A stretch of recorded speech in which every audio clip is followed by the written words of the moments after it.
good. So you know, since you guilted me, you made me feel like a piece of garbage. I moved all the show stuff to the main machine, and so I had to install OBS and update everything, and I had to update those drivers. Well, now we have well, go back to the OBS for a second. Hold on a second. This line right here is a double line. It's picking both of us up, and I can adjust the volume to make the lines even when we talk. That's great. Now, so I don't know if it's the drivers or if it's OBS, but if it's OBS, I would at some point in the future I would consider updating this. This is probably. I was going to say this is probably. Let's see. Check for updates.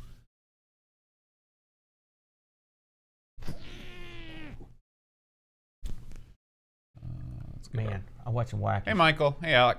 What up, yo?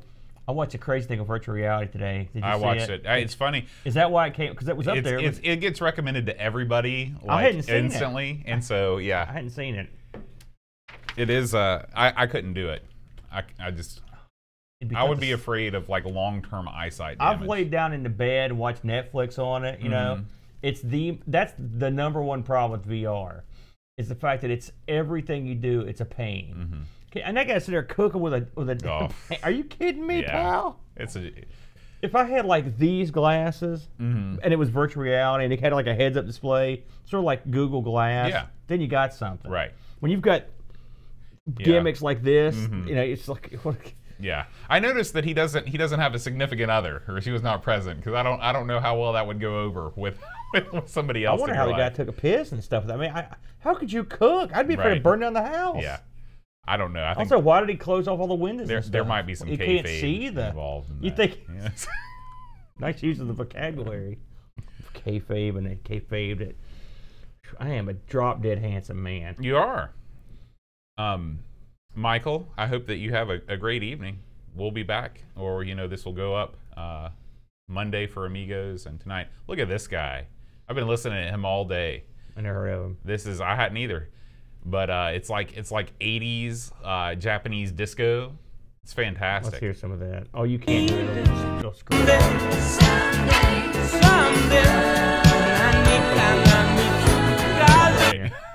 But look at this guy. He's like 70% legs. He looks like, I thought it was a chick. I saw that someone posted this, I guess it was J-pop, or it might have been K-pop. It was something, somebody put that up, it was like that heavy metal chick band.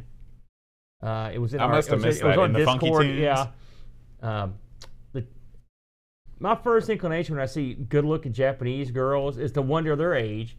And so I need to know if I feel like a dirt bag or not. So or more of a dirt bag. So I Googled. Well, I mean, hey, listen, you like what you like, vote. But the music was horrible. Just it was so stupid. I like some of that J-pop stuff, but man. But I mean, the video was pretty funny. The dancing was. I'll have to funny. go back and catch up on the Funky Tunes. The thing I remember most is the two girls going like this. They run back and forth to the screen. So. Alex, can you read that? You need me to make that a little bit bigger? I'm asking seriously. Do what you do. I can read it. Okay. So Alex says, anybody excited about the new Jaguar Flash card that will play all games including CD? Have you heard about this? I mean, so they finally released that sucker. It will be mine. I was going to say. Oh, yes. Because for some reason I thought you don't already have a Flash for the Jag, and right? it can play the CD stuff, because that CD stuff, the Jazz is commonly known. The Jag CD is absolute trash. So most people can't play the CD stuff, even if they've got the CD. So that'll be a nice. Then again, the problem with the Jag, I get excited about the Jag. I'm always like, boy, we're gonna play some Jag until I sit down and play with the Jag. And the games I've got are just not very good. Yeah. I mean, even pinball, which looks fine, but there's a little. It feels like there's a little delay. And it just, and there's no, I don't got any wacky hookup. I mean, I've got S-video hookup. It looks good, But I mean, you've played some of the Jag stuff. What do you get excited about? Nothing. Except for that game with the fighting game with the guy with the kilt. And that's so stupid we like it. Yeah. I'm the same way. If I had to pick my favorite game, that'd be up in. What is that, Kitsune? Kasumi Ninja. And it's horrible. Yeah, that's going to be great. Yeah, no kidding. I feel sorry for the Jag. I mean, Atari. We're doing Dreamcast and ARG this week, and you talk about. I'm looking at these last systems that So that's a Sega. At least Sega went out on a high note. You're like, oh, this is great. But here, the mighty Atari. Right. This is how you leave making consoles. This is your final tribute to the world. The Jag. Sometimes you go out with a whimper. The Jag that has doesn't have composite cables, doesn't have freaking. It's got joysticks that are as big as your head. They're weird. The games feel lots weird. Lots of weird decisions made at the top level with the Jag. It makes me sad. There was something that turned into the Jag. I was reading about this on one of the Facebook groups. Somebody said that there was some awesome thing that was being developed, and it eventually became the Jag, but it wasn't an Atari product. It was made by somebody else. It was, I think the guys that were doing it were... Yeah, I mean, it was something else. Yeah. I know, yeah, it's been so long since I told the tale. I don't remember the tale. Let me get my Gambletron ready to go here. I like this little computer, though. It's $80, you know, Dell Optiplex. It's got an i5. It's got 4 gigs of RAM. Should run the Forgotten World stuff pretty well. Video card. I never buy half heights if I can help it. Well, it's integrated graphics. Yeah, that's why. Those are crap. Those are always crap. And so what you're relegated to is using half-height video cards. Now, the good news is you could probably get a half-height video card for that, and it wouldn't break the bank, and it would be okay. But, I mean, generally, half-height video cards are crap, and when you buy one that's not crap, it breaks the bank. I almost died there. I was playing. Is there booze in there? I'd fired up Forgotten Worlds, and it ran fine. It was good. I didn't even see it for a second. I mean, the sort of transition things are a little bit rocky, but once you get into the game, which is what I care about, is I do have some half-height cards from the old arcade machine. The problem with those, well, it's not really a problem, but they've got only DVI out. They don't have VGA out. That's no problem. I'll have to. I've got Land of a Million converters if you need one. I mean, you're lucky you know me. I'm like the human crap store. In fact, I'll go and get my Have you been playing with it? Yeah. Well, I mean, I fired it up. It literally came 15 minutes before you got here. I thought I'd have to reinstall Windows, but I didn't. What Windows does it have one there? Windows 10. Really? Yeah. That little thing came with 10? No, it didn't come with anything. I literally plugged the old hard drive in, and it fired right up. Well, you remember, if you'll recall, when I looked at your old drive, you hadn't installed any of the drivers. So something tells me that some of the DLL problem stuff you're having is because you probably not installed any of the drivers on this either. Right. I have not done anything on this. But I know you're a Mac guy, but surely you know enough to know that you have to install the drivers. I thought Windows took care of all that stuff with Windows 10. No. Did you have to install the drivers for the soundboards? Soundboards? On your computer here, or the soundboard I had, this thing? Oh, yeah, but I mean, that's like an external device. Doesn't matter. So. Does not matter. Hey.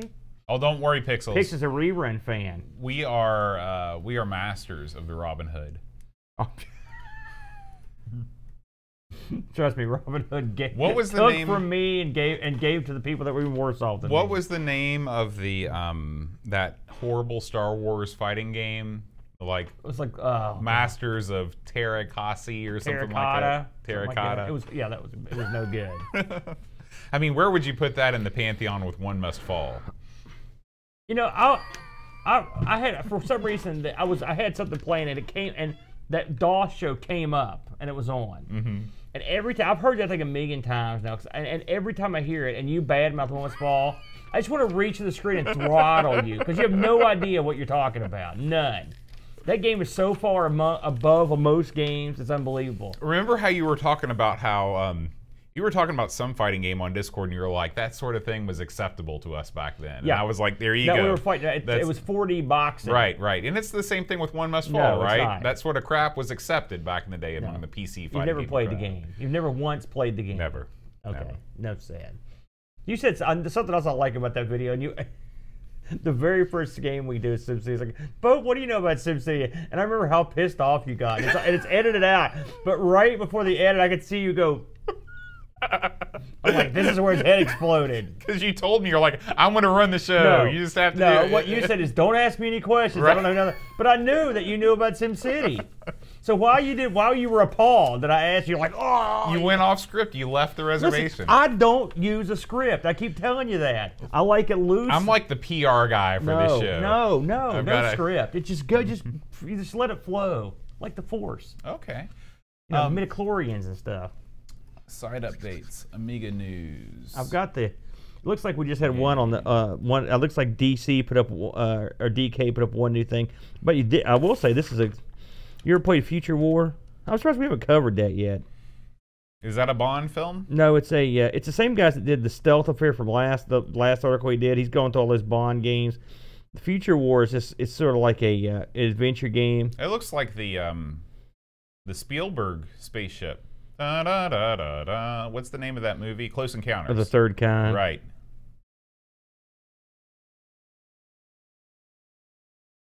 I haven't played this for a long time. I've got to read this article. I didn't even see it pop up. It's been that kind of week. What is the date? I should probably. It's the 15th. Should we start announcing the date on our podcast? It's March 15th. No, I need you to call me every morning. That's what I need. Somebody to tell me the date. Hey, dummy, here's the date. So here's a weird thing about the Mac. So I was getting frustrated. I couldn't get the CD-ROM to eject because this is one of those Macs without a physical CD-ROM eject button. Oh God, I hate the Mac so much. And so I started mashing on the buttons, right, just trying to get it. And the Mac starts talking to me. It's like, "I'm sorry, I'm doing the best I can." It literally said that, and I was freaked out. Well, that's pretty good. I'll give the Mac that one. You win this round, Mac. That's pretty funny. The Mac's begging for mercy. Right, it's in there.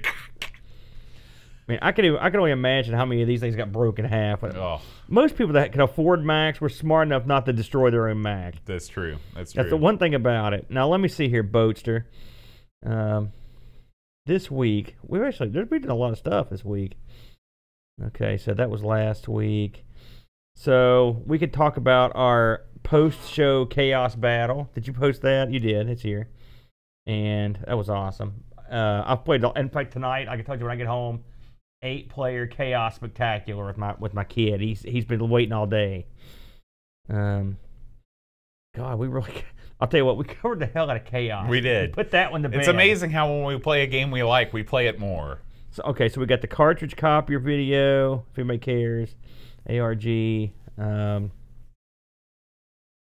and you didn't list our playing of Hypersports. I see it here. Yeah. What is this? Is he Hypersports ZX? That is the thing that's.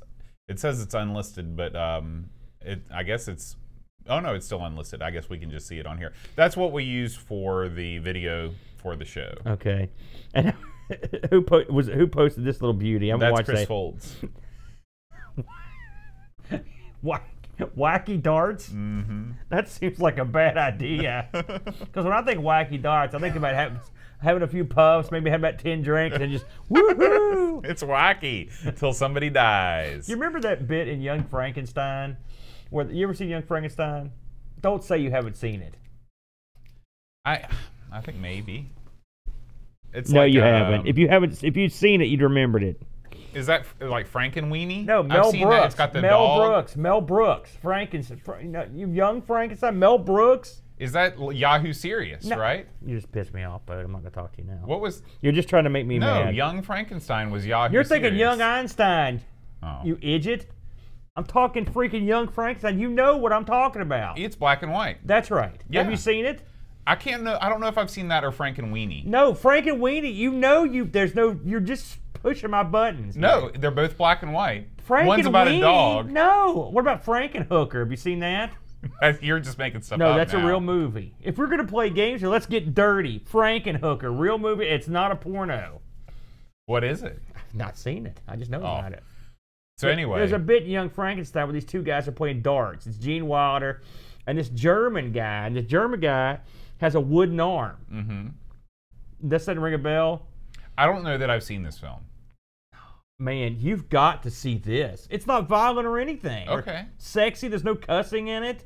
It's a classic. Have you seen Blazing Saddles? Yes. Okay. It's at least as good. That movie really comes off the rails at the end. No, it's supposed to. I didn't like it.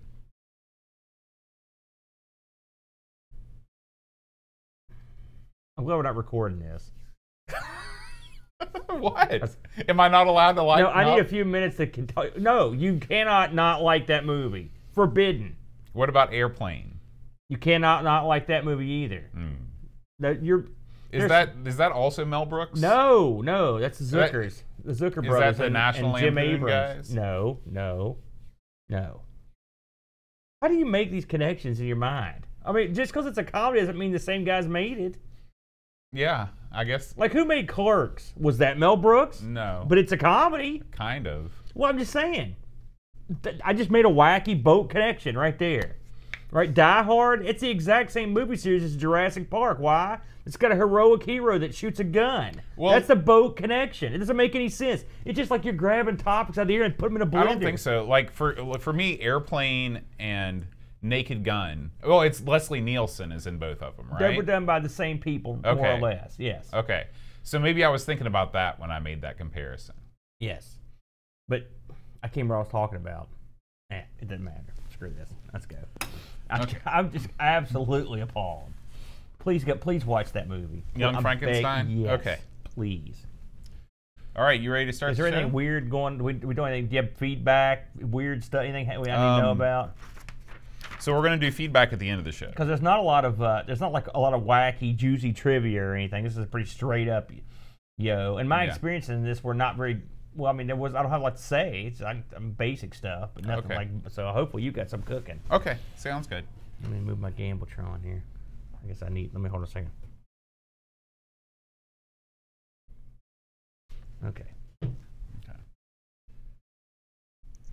Hi, everybody. Welcome to Amigos. I'm John. And I'm Aaron. And today we're going to be talking about the adventures of Robin Hood. Aaron, who's your favorite Robin Hood? Oh, let's see here. As we go back to the list, I'm going to have to say, I think I can speak for everyone in America and in the UK when I say that Kevin Costner is the all-time greatest Robin Hood. It's interesting that you say that. I thought that you would go with like one of the old guys, like who's that guy? Errol Flynn? No, that he was Sherlock Holmes. I'm talking about. No, he wasn't. That was Basil Rathbone. Oh, well, okay. So Errol Flynn was the old Robin Hood? I don't know. Was he the guy that How old do you think I am? Well, I figured that because you tend to skew old with your favorite movie things.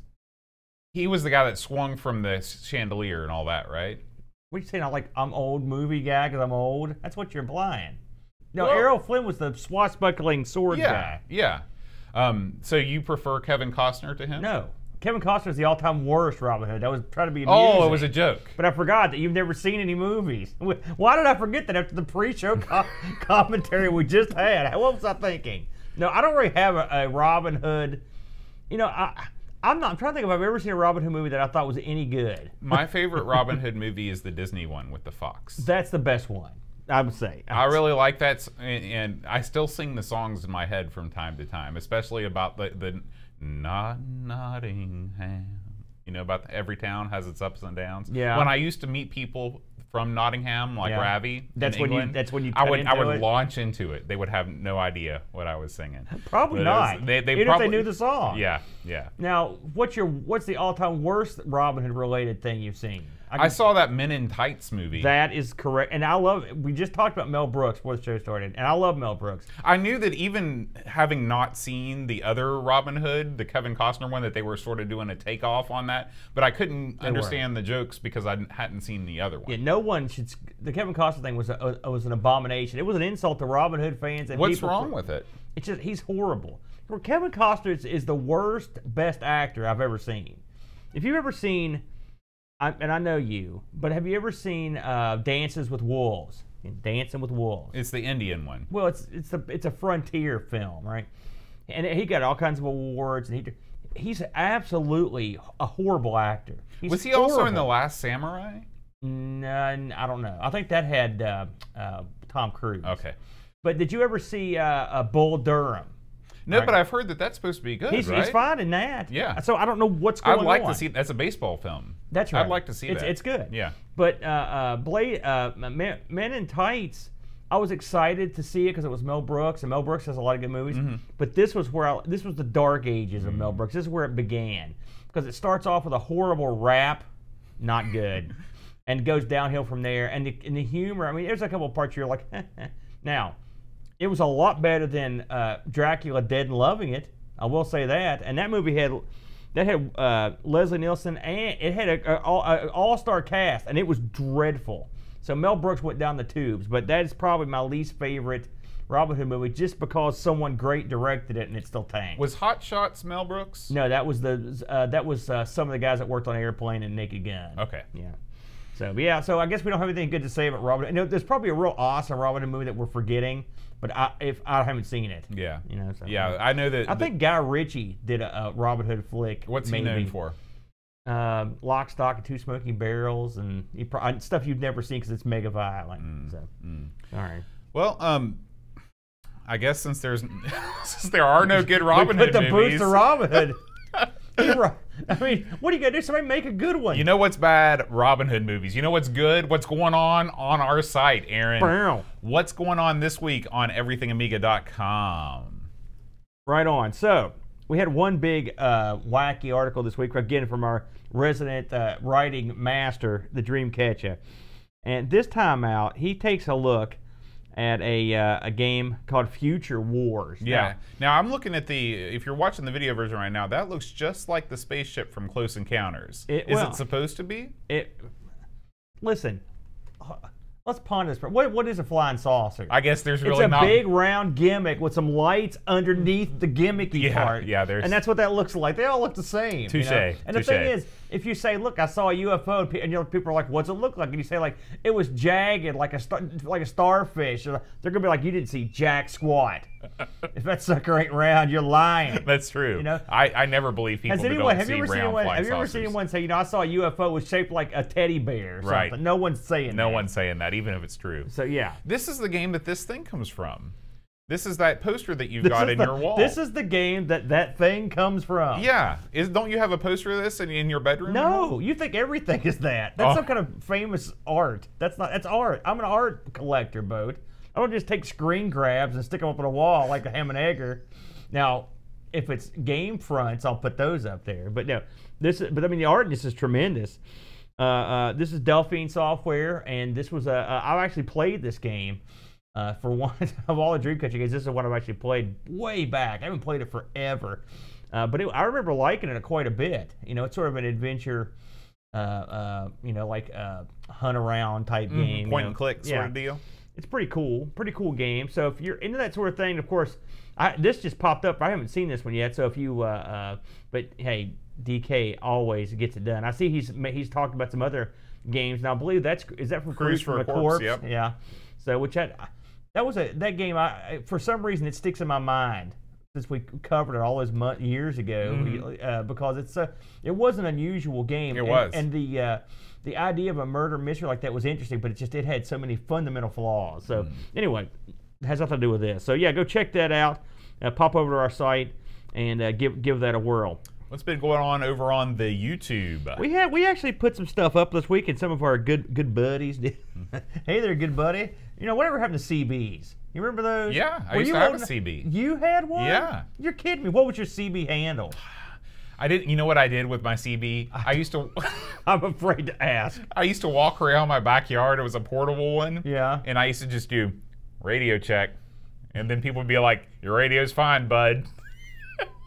I didn't know what else to say. Did you hear trucker banter on yours? It wasn't powerful. I think only people that were sort of passing by my road could.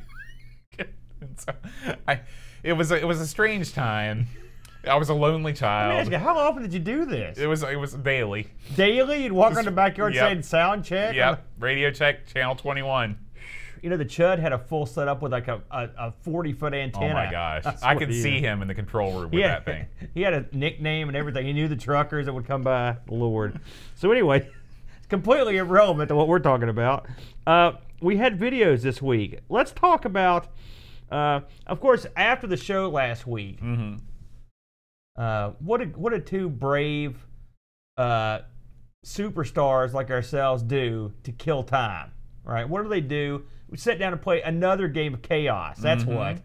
And by God, we played it. So if you want to watch us have another game, and we actually played 2 more games of Chaos. I think we played a short one and a long one. And if you're, I was just telling Bo before the show that tonight, after the show, I've got an 8-wizard chaos megathon schedule with my son. He's been waiting patiently all week to get this big one awesome. in. So he's the biggest fan of that game. Who'd have thunk it, right? You know, this is something for the not necessarily the Amiga crowd, but for those interested in retro computing anomalies. Both. I came into possession of a wacky Atari peripheral. It was one of the very, very, very first cartridge copiers. It's very first. It's called. This was not a good name, by the way. I should have mentioned that. It's called The Pill. Yeah. Now, when you Google The Pill, you won't get anything about a cartridge copier. It's a much more controversial topic than I think they planned. True. But if you want to see not really a demonstration, but just me and Bo chatting about what it did and stuff, we put a video up on The Pill, and I've actually got this up on eBay right now, so we'll see how that goes. But it was interesting. I felt like since there was nothing else up there, we better put something up, Bo, so we did, which I thought was the right way to go. So let's talk about let's talk more about wacky darts, Boat. Again, this is just something that popped up on the channel. I've not got to see this yet. Now, have you actually seen this video yet? So I've played a couple games of darts you've played games. wacky No, darts. I've not played wacky darts, but I've played another game called 180, which is like this game but not wacky.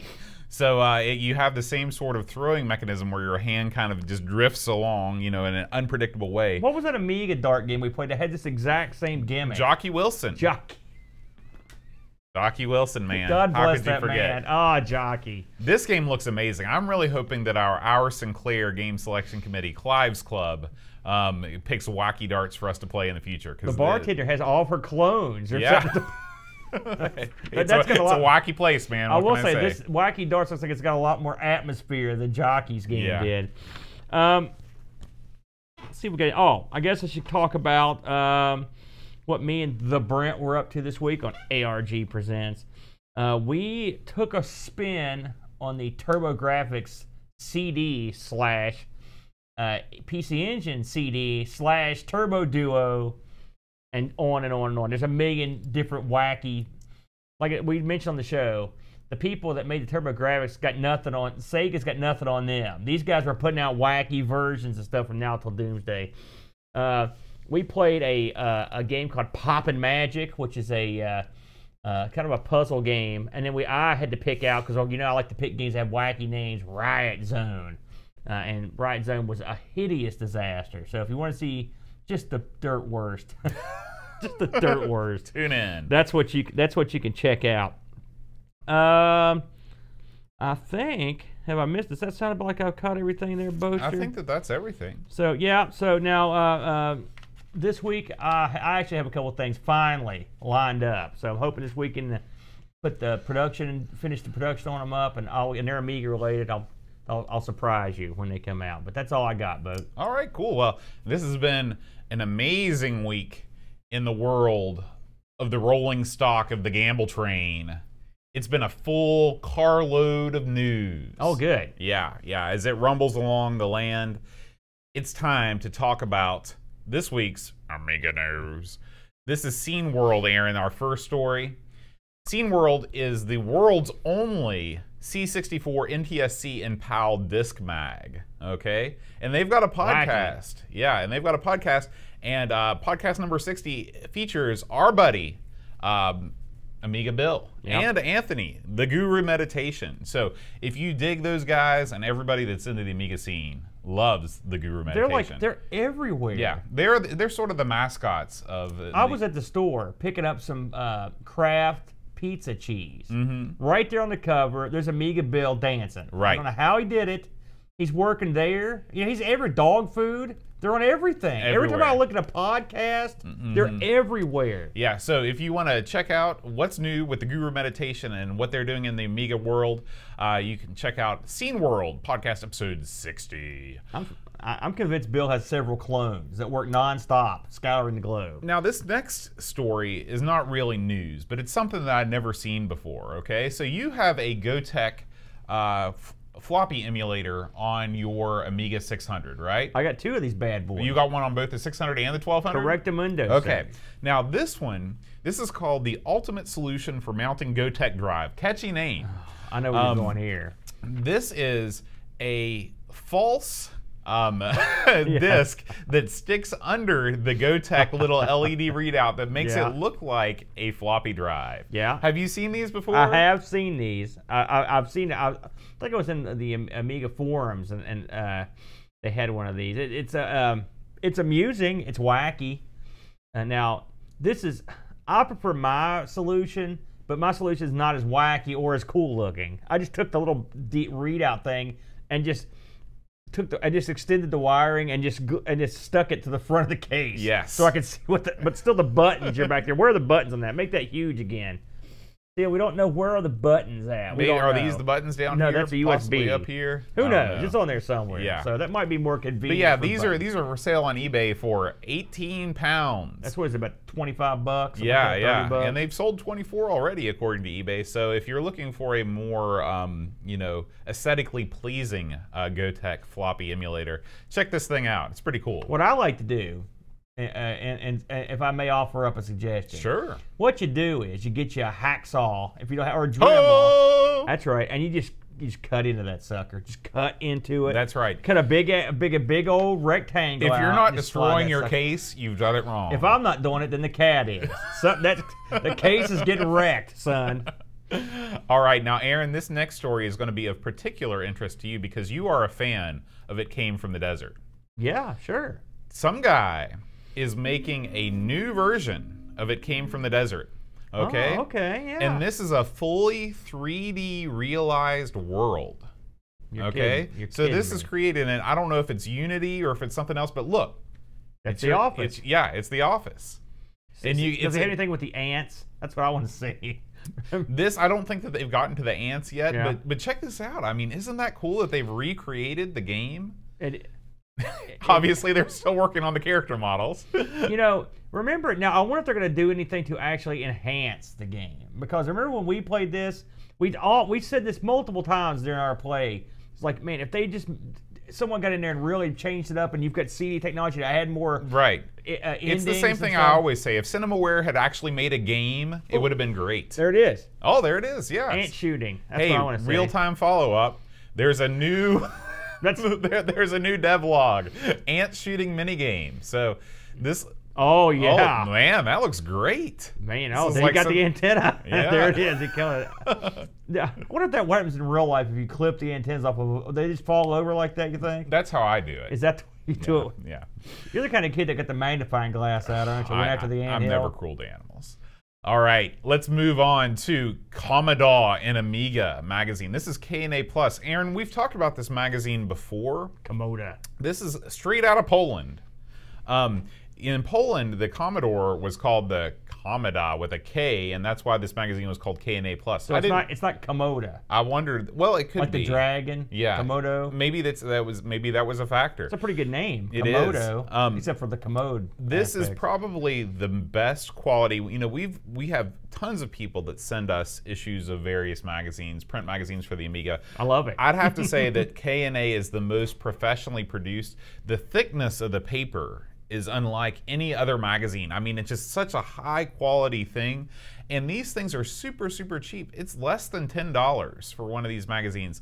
The latest issue is all about, obviously, Alien Breed. There's some new interviews involved in this. This is a Polish publication that is translated into English, so just sort of know that going in. But I met one of the guys that's in charge of it, Thomas, over at Amiga Ireland. Really nice guy. Connections, Bo. Yeah. The Polish folk are passionate about their Amiga. They are. That. And the Atari. They're passionate about all my favorite things. They're a good bunch over there. Now, Aaron, I know you just can't get enough of OS3 and OS4 news. I'm telling you, I've been waiting. Yeah, and I had to push this story off last week's episode. It's got bumped. It got bumped because of all the other news. So I knew that you missed it. This is a new weather forecasting app for OS3 and OS4. Weather forecasting. Okay, so if you fire up your OS4 desktop and you've just been, you're in a windowless room like most people that run OS4. Right. You need to know what's going on. No, wait a minute. You need to know what's That going almost on got out past there. me. And so this is a really cool, OS4 kind of reminds me of sort of a Mac-like operating system. It's just a lot of do you remember a program called Confabulator back in the day? No, absolutely This not. was like a little widget, deal, and there were tons of little widgets. That's sort of, if I was running OS4, my desktop would be full of this kind of stuff. So check this out if you're running OS3 or OS4, and if you are, please report in, because I don't know that we've met anybody that runs OS4 before. I'm sure you've met plenty of people in Ireland that That's were true. running it. That's true. I might have even seen a couple desktops up and running OS4. But do any of our Discord buddies are running that? That's what I was wondering. If you are, let me know. Aaron, Sensible Days are here. Thank God. Thank you, sweet Lord. I've been waiting for these for many years. Sensible Days 2019, the World Championship Sensible World of Soccer Tournament has been announced. This year, the 16th annual Sensible Soccer World Championships will take place in Fulda, Germany. You can Fulda.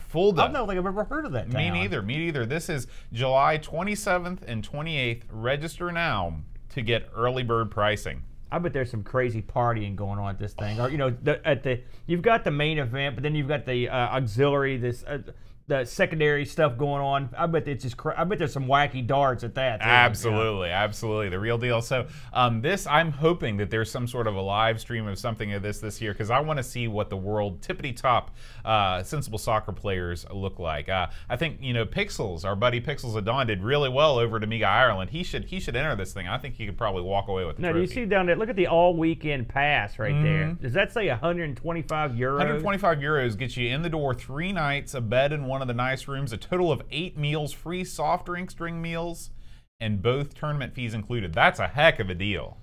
That is, when I saw the price, I'm like, that's a lot of money to just be at the show. But that's the full meal deal right there. Right. 8 meals plus a room plus the entry.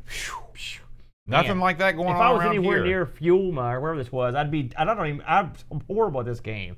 I would like to see some footage of just like the tippity top players and watch their style. Yeah. That'd be cool. Yeah, it'd be cool for sure. So good luck. Sensible Days coming soon. Yeah, I love that. That's great. There is another event going on. This is one I'd never heard of before. This comes from our buddy Neil over at Indie Retro News. AmiCamp Foundation is hosting a big Amiga event at the end of this month, the 30th and 31st of March. AmiCamp. Yeah, I've not heard of this so one. you can go and you can. This is hosted at the Foundation, which I don't know where that is. Greece. This is in Greece. And I guess this is just basically like an Amiga development camp where I guess there's classic Amiga stuff. There is next generation Amiga. Looks like there's even stuff for the Atari ST and stuff. Look how fancy and clean and lovely that setup is. Remember our computer club meeting, which is like a ramshackle destruction. Let's look at that. Look at this beautiful area. Yeah. See, that's how they do it in Greece. That's how they do it, man. Look at that boing ball over there just resting too. Outstanding. And what is up with? We're looking at this. What is that under it? Is that the top of it? It is. Yeah. It's sitting on its own top. Now that is a hack boy. That's the way right. I do it. Yeah. That's right. He's got your haircut too, Bo. He does. So, AmiCamp coming soon. Now, Aaron, Bridge Strike. Oh, is this the River Raid Clone? We talked about this a couple of years ago. It's finally available. Oh. It's finally available for ordering. Man. This is one of those games that when we first saw it, I was like, man, I cannot wait to check this out. We both love River Raid. I do. And this is basically, it looks like a more colorful. It looks awful. It looks pretty good. Yeah. It's got version a unique of it. style to it. This comes to us from Project R3D, the creator of Tank's Fury. And this game is available up for order right now for €17. Comes with a CD, color printed manual, DVD box, full foil box, a sticker, floppies, everything you could possibly want for €17. Pretty good deal. And the requirements in this are it's OCS but 14 megahertz processor. So anyone with a 1200 should be good to go. with the processor. You know, we had to pick this up, Boatster. Yeah. You know, Yeah. it just looks like the graphical style. It almost looks like you're bombing the overworld map in like Mario or Zelda or something like that for sure. Yeah. I don't got a problem with that. Looks great. I hope it's really good. Me too. We've talked this a long time, and I'd almost forgotten about it. So yeah, that looks. And the box looks awesome too. That's good art. You know, I like it, man.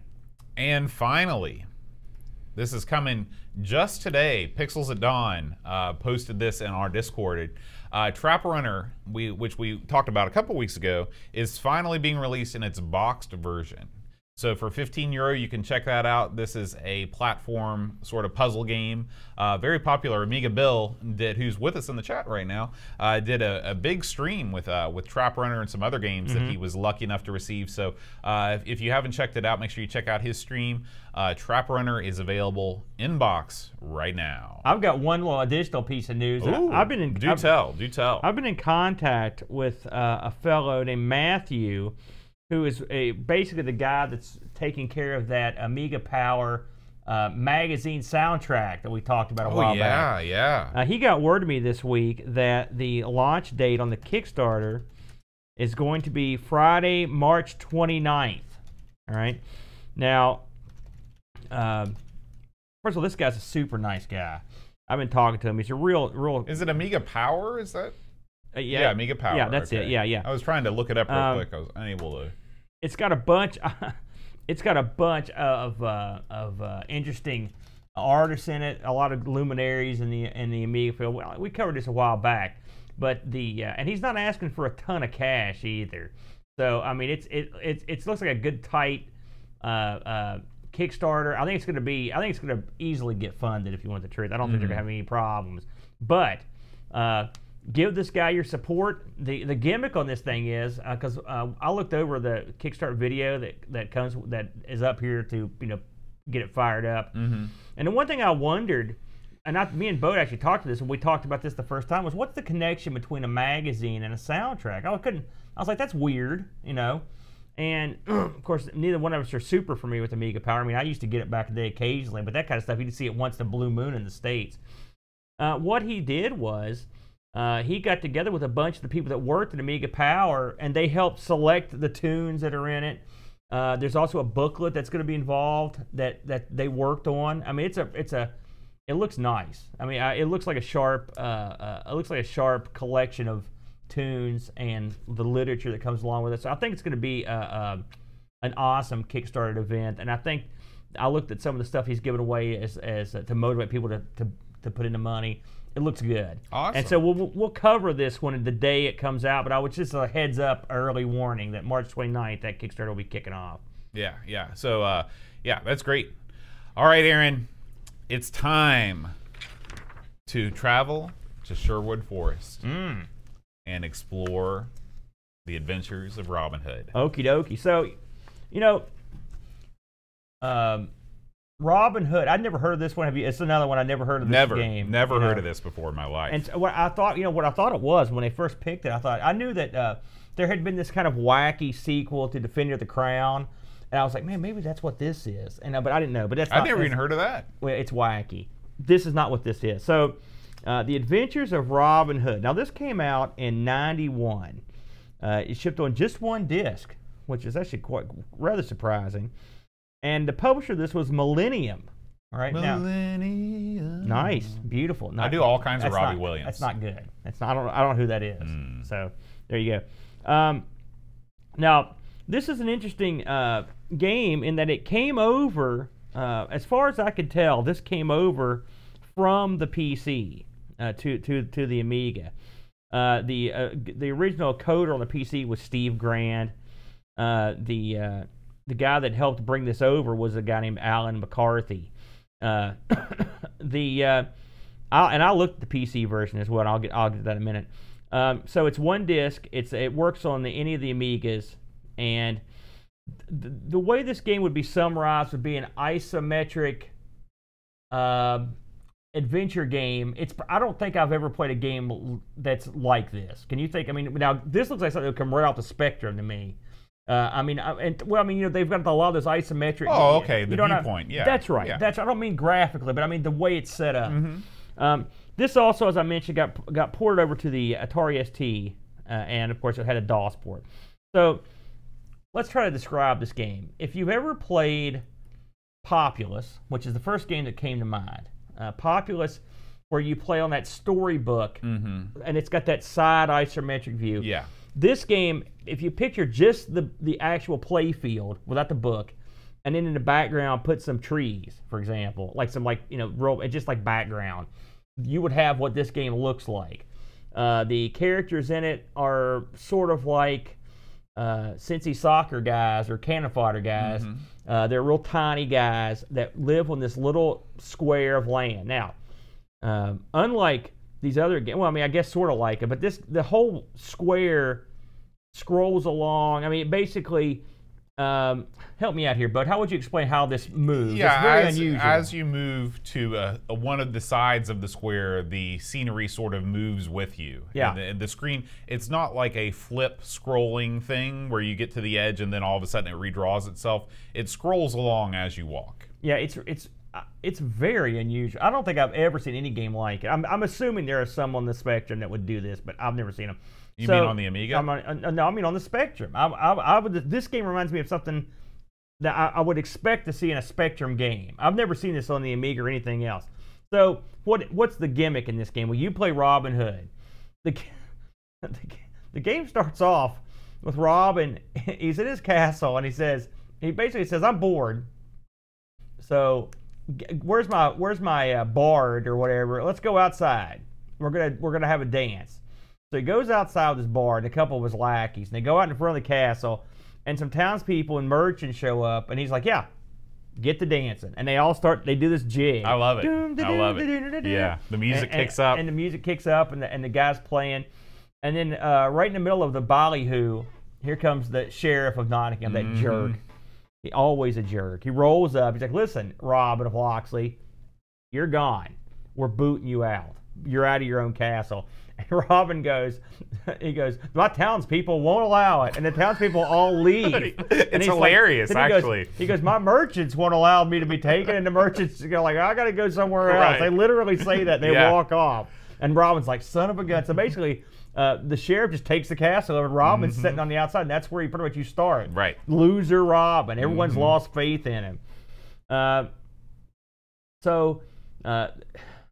This game is unusual in a bunch of ways. And one of the ways it's unusual is, ultimately, your task should be to regain your castle, okay, and vanquish the evil sheriff. But you don't have to. You really don't have to do anything. You can literally do nothing. And eventually Robin will just do stuff. Yeah. He don't have to even control it. Right. In fact, if I read the docs after you screamed at me for not reading them, and I did need to read them. And it basically says, like, yeah, sometimes you probably shouldn't even play. Just let Robin take care of business. Just let Robin do his thing, yeah. And so it's open-ended. This is a strange twist. Do you recall any of the games that were, I mean, pretty unusual? On this platform, yeah. I mean, I don't think I've ever played anything like this. Yeah, it's real unusual. So the way you play this game, of course, I guess we would call it like, well, there's a couple ways you can move Robin around. You can click to where you want him to go. There's also arrows that stick, and he just goes there. Most of the time it works pretty well unless something gets in your way. I usually just click on where I want him to go. As Boat said, the screen will sort of scroll along with you. But you're always in that isometric block. So the block never turns. I mean, you're always in the same view. You can interact with the environment. You've got buttons on the side of the screen that basically you can use to interact or get information. So you've got on the left-hand side of the screen, you've got a bow that's up there. You can use it to shoot people with your bow, right, or just shoot your bow. You've got a sword. You use it to sword people. You've got an eye. You can eye people. It's the old evil eye. You can basically it makes it so you can see. Basically, it's supposed to be so you can see through Robin, or that's the gimmick. The heart. That basically I mean, aside, I don't know what's this, but I usually just make it so I can run. Click it so you can run. And you've got lips, so you can speak to people. You've got an open hand. You've got a closed hand. It's basically give and get type stuff. And then other icons will appear As you get items. As you get stuff, right. And then right in the middle of the icons is a bar, and that bar is sort of like your, it's sort of like your popularity or it sets up the win dignity condition for the game. Yeah. At the beginning of the, it's right your level of heroism. That's really. right. It's in the toilet at the beginning the beginning of the game. Now, what do you do in the game? Well, you interact with people. You explore. You can talk to people. You can occasionally you'll come across a critter you can mess around with. So when you loaded this up the first time, how did you go about it? I'd be interested to hear if you did something I did. Well, when I first started playing this, I didn't know what to do because, of course, I'm sort of similar to you in that when I first start a game, the first move I make is not to read the manual. I was going to ask. That was my first question. Did you read the book? Yeah, the first move I make is to just start clicking around on stuff. And so the first thing I noticed was this is like a living, breathing world. Like people are walking around doing stuff. If you don't do anything, stuff continues to happen. Really bizarre and cool. So I walked around. I talked to people. I stumbled upon the old hermit that gave me the crystal ball. That's the first. Yes. And it wasn't until much later that I clicked on the crystal ball and discovered that it was the overworld map, which was tremendously useful. Yeah, I clicked on it right away, and that helped a bunch because this world, you really see such a small chunk of the map. Right. The map's pretty large. But it makes it hard to navigate, doesn't it? Did you have that problem? It gives you points of reference, so you know how many.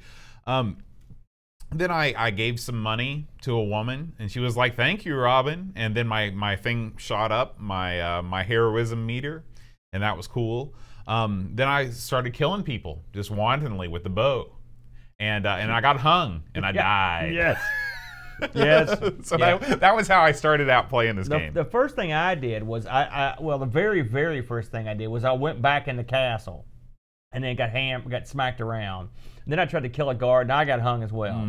And one thing we should mention is in certain scenes in this game, you will see like someone that had painted like a D paint or something picture of what's going on. Now I looked.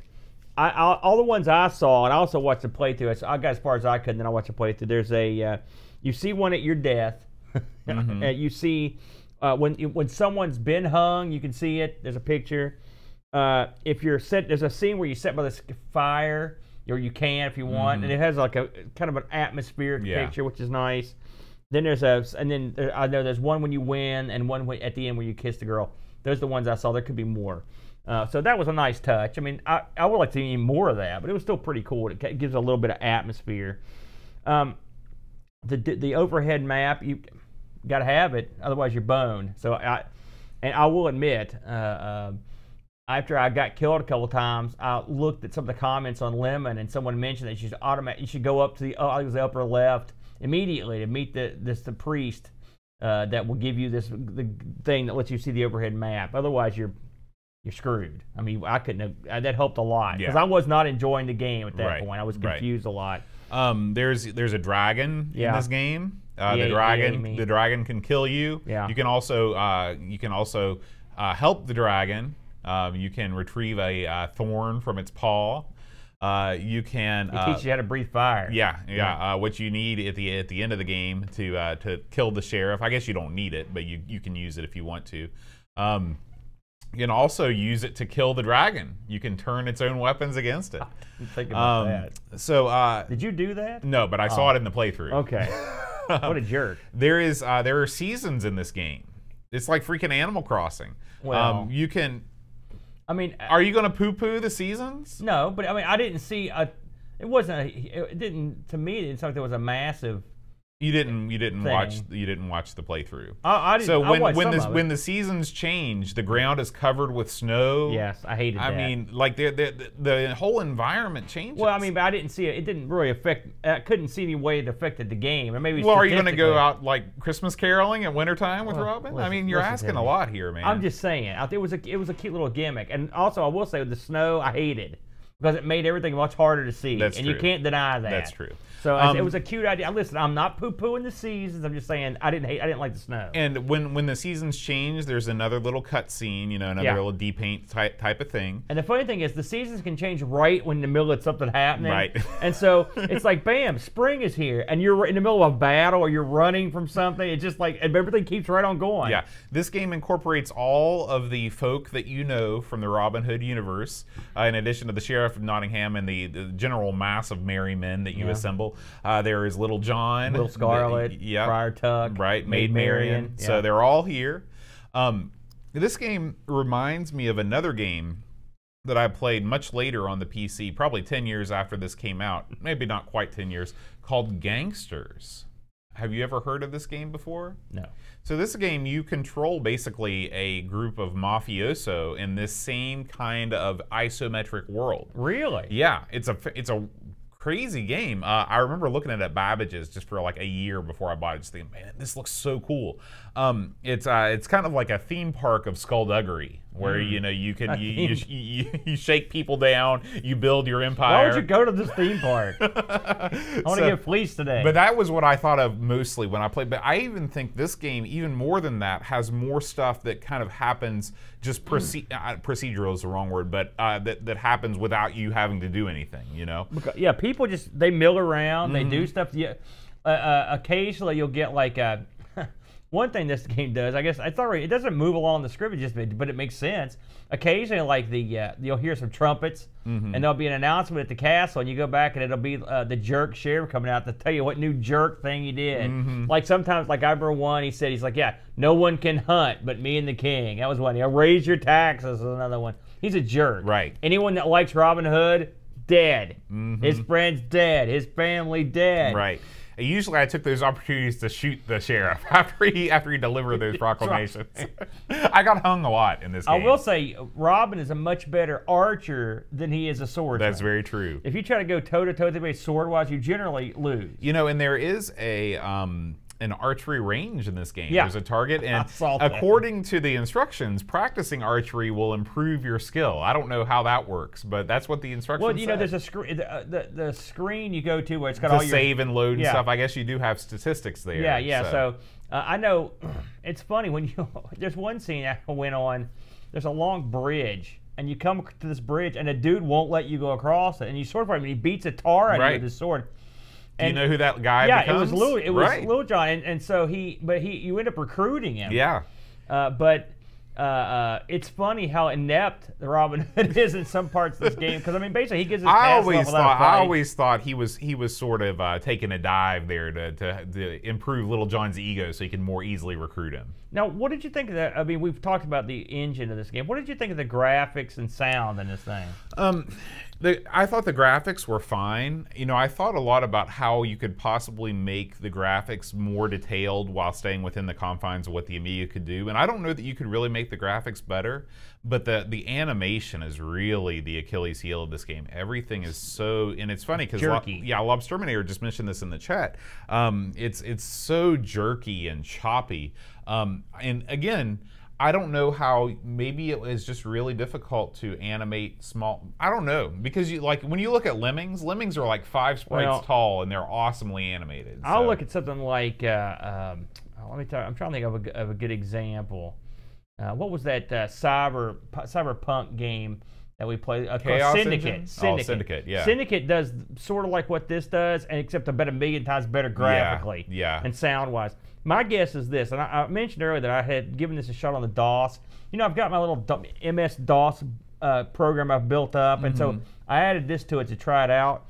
And if this did come directly from the VGA version of the PC, I would not be surprised, because with the exception of the sound, I'm talking sound effects, it's pretty similar to it, and I think the Amiga probably could have done way more than this. So something tells me that this was ported almost entirely just as an easy drop. That'd be my guess. The PC version, as far as I could tell, only supported ad-lib sound. So it's that sort of real synthy, stuff. So the Amiga and the sound, and I should mention that the sound on this, was the musician on this was Richard Joseph. Well, of course, he's done a bunch of stuff, including he did the Cincy games, James Pond's, a bunch of stuff. So, I mean, the tune stuff are okay, but the Amiga could put out better music than this had. I mean, better quality of music. The sound effects were okay. There was nothing I could have done done with a little bit more music. Yeah. You know, you definitely don't want to have one of these things where the same tune loops forever and ever and ever, but having periods of silence and then maybe having something fade in, sort of like Elite 2 or other games where the music kind of goes in and out would help a lot. The game is very tongue-in-cheek. There's a lot of comedy in it. Yeah. Which is good. It reminded me a little, the comedy sort of reminded me of Monkey Island a little bit, and that kind of zany comedy. I mean, it's one thing that got old was trying to get from one place to another. Yeah, let's talk a little bit about that. I thought that the biggest issues I had playing the game had to do with targeting.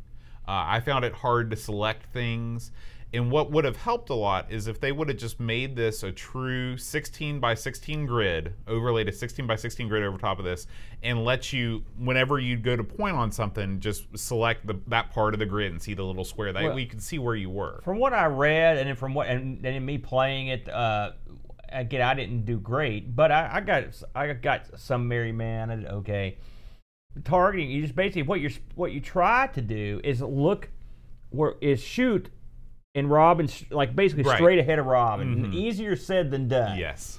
And you're right. I could have used something.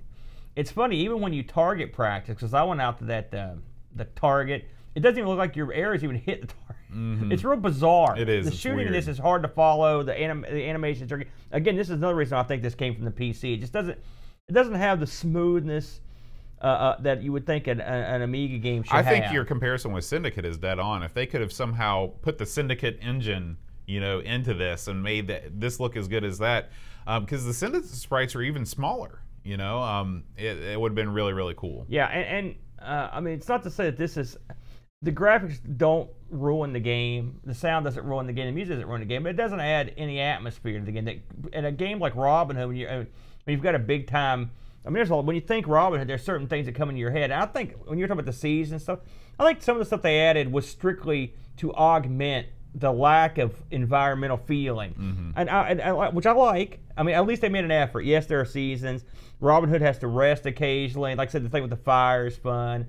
And they make it wacky. They did a lot of stuff that works, but it doesn't. When you're on this little square and then there's this sort of a void behind you, and it's so hard to get around. I would have rather had more view and no void, personally, if possible. And I think the Amiga, I mean, we've clearly seen them pull it off before. Yeah. So, there's that. I guess I talk about this every time we do one of these games, but in an effort to make this a multilingual experience, having the icons rather than the words. I'm a words kind of guy. I like the original Scum engine, where they have give, all words. push, pull. I'd rather have that too. Well, normally I'm with you, but I thought the symbols were pretty obvious. And so now when you get all the other, I didn't get, like, we're watching the playthrough here on the live show here, but the video show, but I didn't have nearly that many extra icons. Yeah. But that could get pretty confusing pretty quickly if you get to the point where you're wondering what the heck's going on. I did watch someone complete the game. They knocked it out. Now, allegedly, I didn't look this up on purpose. There apparently is a way to beat this in like 4 or 5 minutes.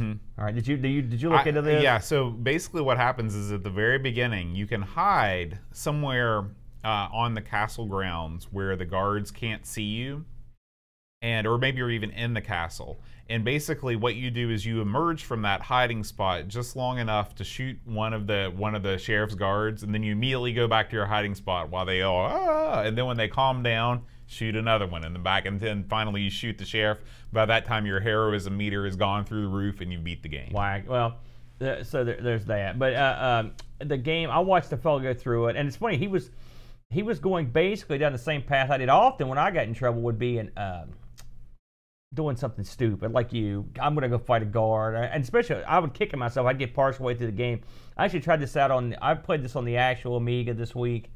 And so there was no save states rolled there, and so I was just out there, and so inevitably I would get myself killed. Now you can save the game. Yeah, I saved my game because before I read the docs, I thought that there was no way to skip that opening cutscene. Yeah, I read that too. We hit pause and skip it. Yeah. And you're only going to want to watch it once. Right. Yeah, but I mean, I think it was a pretty interesting game. That, like I said, it's in a weird way. I mean, it's got side quests and that you can go get this for me and that kind of stuff.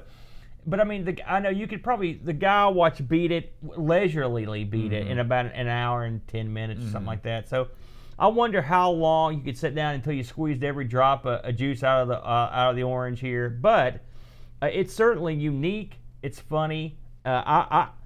It was such a goofy game that I liked it. Even the engine is sort of. It's an interesting engine. Clunky but charming.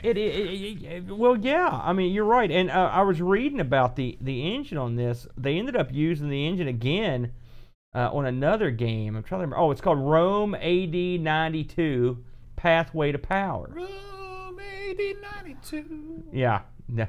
Man. Whew. No boat. No. So that game I haven't played. So maybe that will pop up one of these days. So apparently they like the engine. So, but overall, it was a fun diversion. It wasn't super deep. It wasn't super. I mean, you know me. This is somewhere nearing things that I don't like, but I kind of liked it. But what can I tell you? It's rapidly approaching things I don't like, but not yet arrived. Now, what do you think? What do you think the magazines thought here? You want to take a guess before I rattle off these? I'd say that this probably got in the C range. Just well, let's see what so. I've got a slew of scores here. Amiga Action, and of course some of these magazines I'll review things 30 times, so I'm just going to go with one. They gave it an 83. Amiga Computing Christmas Edition, 91%. Amiga Force, which is what I feel like we are, 89.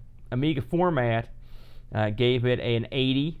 Amiga Power 79. A CU Amiga 86. You see a trend here. So really up in the B range. And Lemon 7.7. So pretty much what you said. In the C plus B range. I think that this is better than I would say this is a high B. I would rate this personally a high B. I wouldn't go there. I would say this would be I would say C plus B. That's where I'd go. I think the fellows that did this, if they made an expanded version of this, like a more modern version, you could sort of take the same. I wouldn't use this engine. I'd use something. I mean, but you could use.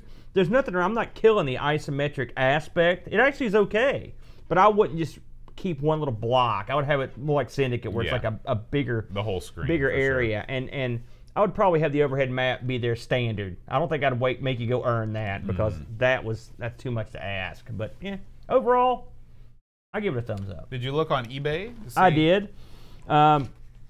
This is a international game of renown, boat, as these prices and lands will dictate. So, in France, $22, take it to the house.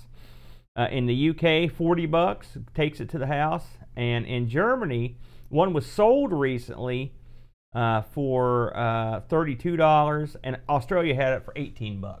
Is that also taking it to the house? All those U.S. prices, every one of these taken to the house. Okay, just making every sure. single one.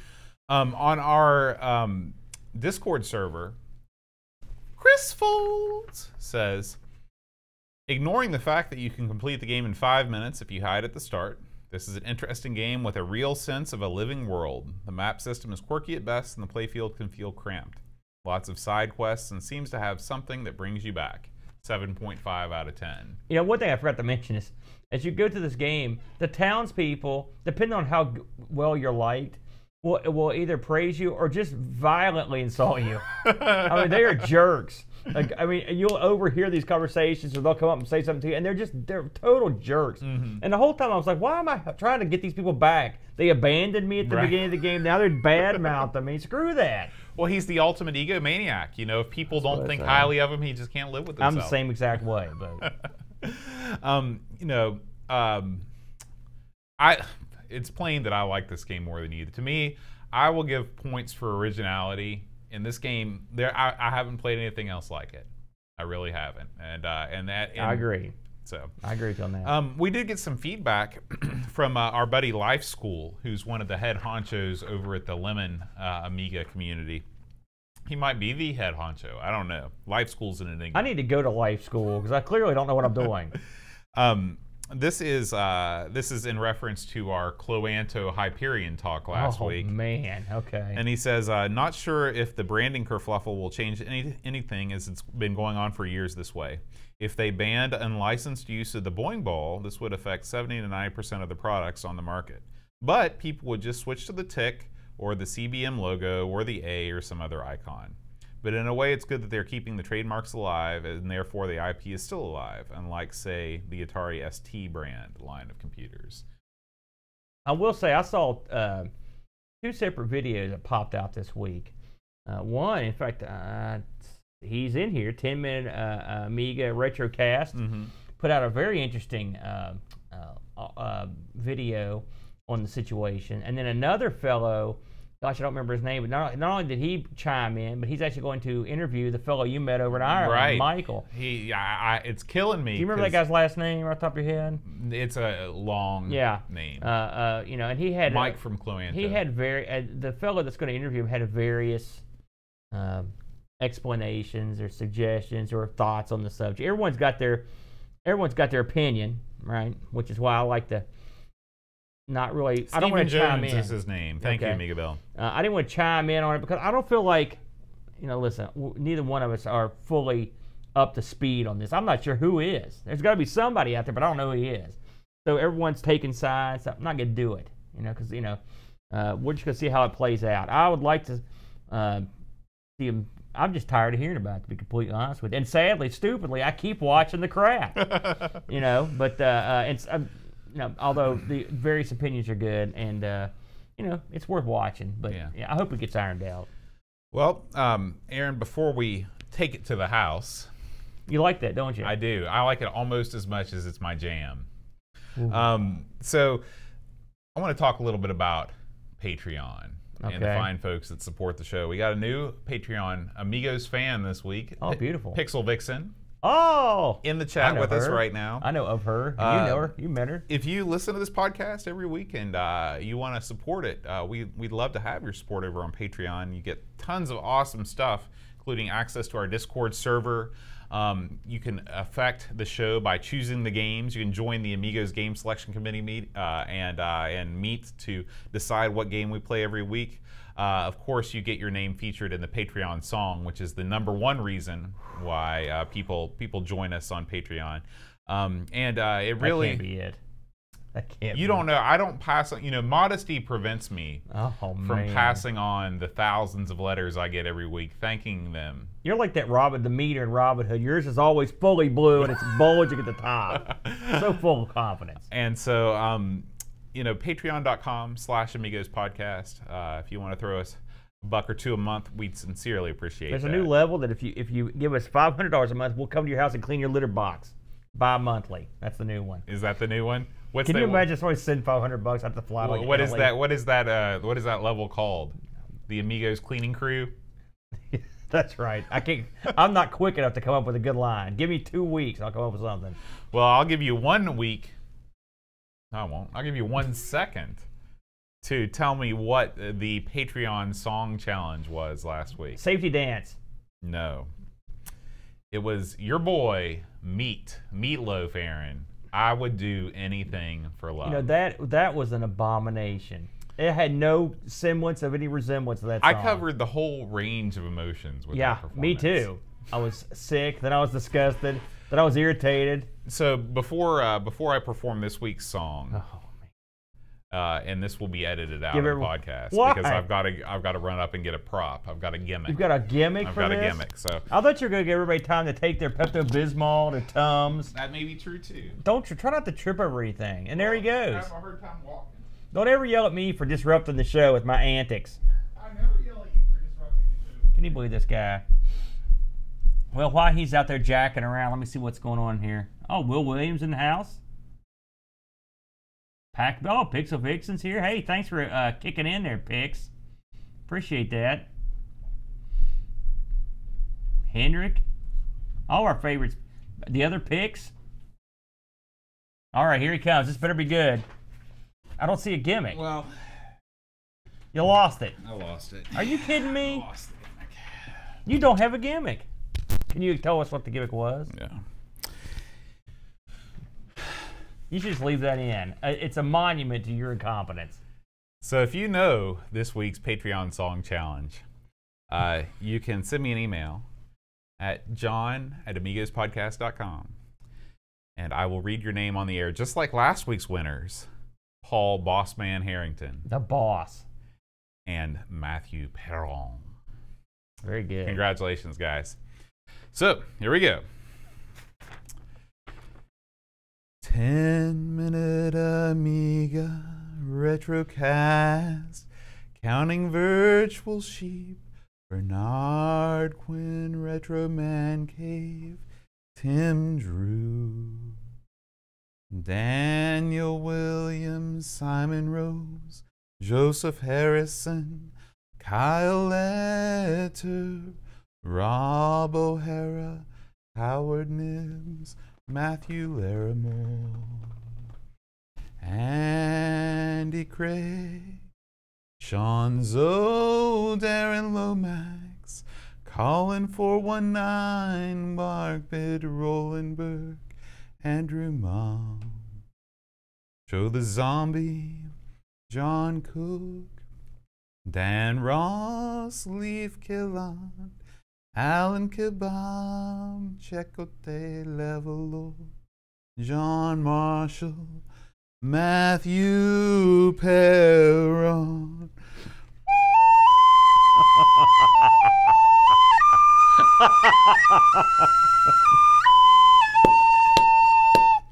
Ricky DeRocha, Creepy Dead Boy, Figgy CTZ, The Slow Norris, Stafford Sorgard Mortensen, Edvin Helen, Blindo 75, Christopher Hassel, Ravi Abbott, Chris Folds, Dreamcatcher, Lauren Giroux, Graham Vebke, Brent Dowdy, Lane Denson, Adam Battersby, O'Brien's Retro and Vintage, Gary Hucker, C. Brian Jones, Paul Harrington, Duncan Stiles, Alan Kebab, Anthony Jarvis, Tapes from the Crib, Josh Nan, Adam Bradley Jonas, Rouleau, THT, Eric Nelson, Kim, Tommy, Humbert Stodd, Daniel Bingston, Brutal Barracuda, Darren Rockles, Jason Warnes, Pixels at Dawn, and Kjolbjorn Barman.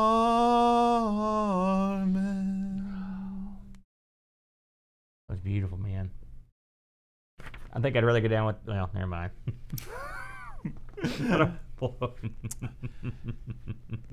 So, Aaron, next week, we're going to leave the forest of Nottingham. Or the void.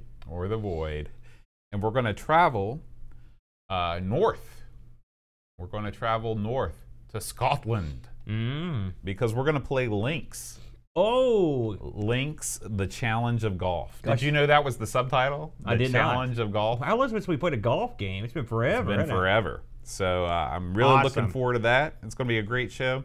I'd like to thank everybody watching live here in the YouTube chat. And apologize to those people as well. We record it every Friday around 5 or 5:30ish. We kind of go back and forth whether we do our Sinclair or Amigos first. I'd like to thank Pixels at Dawn for being here. Pixel Vixen, both Pixels unite.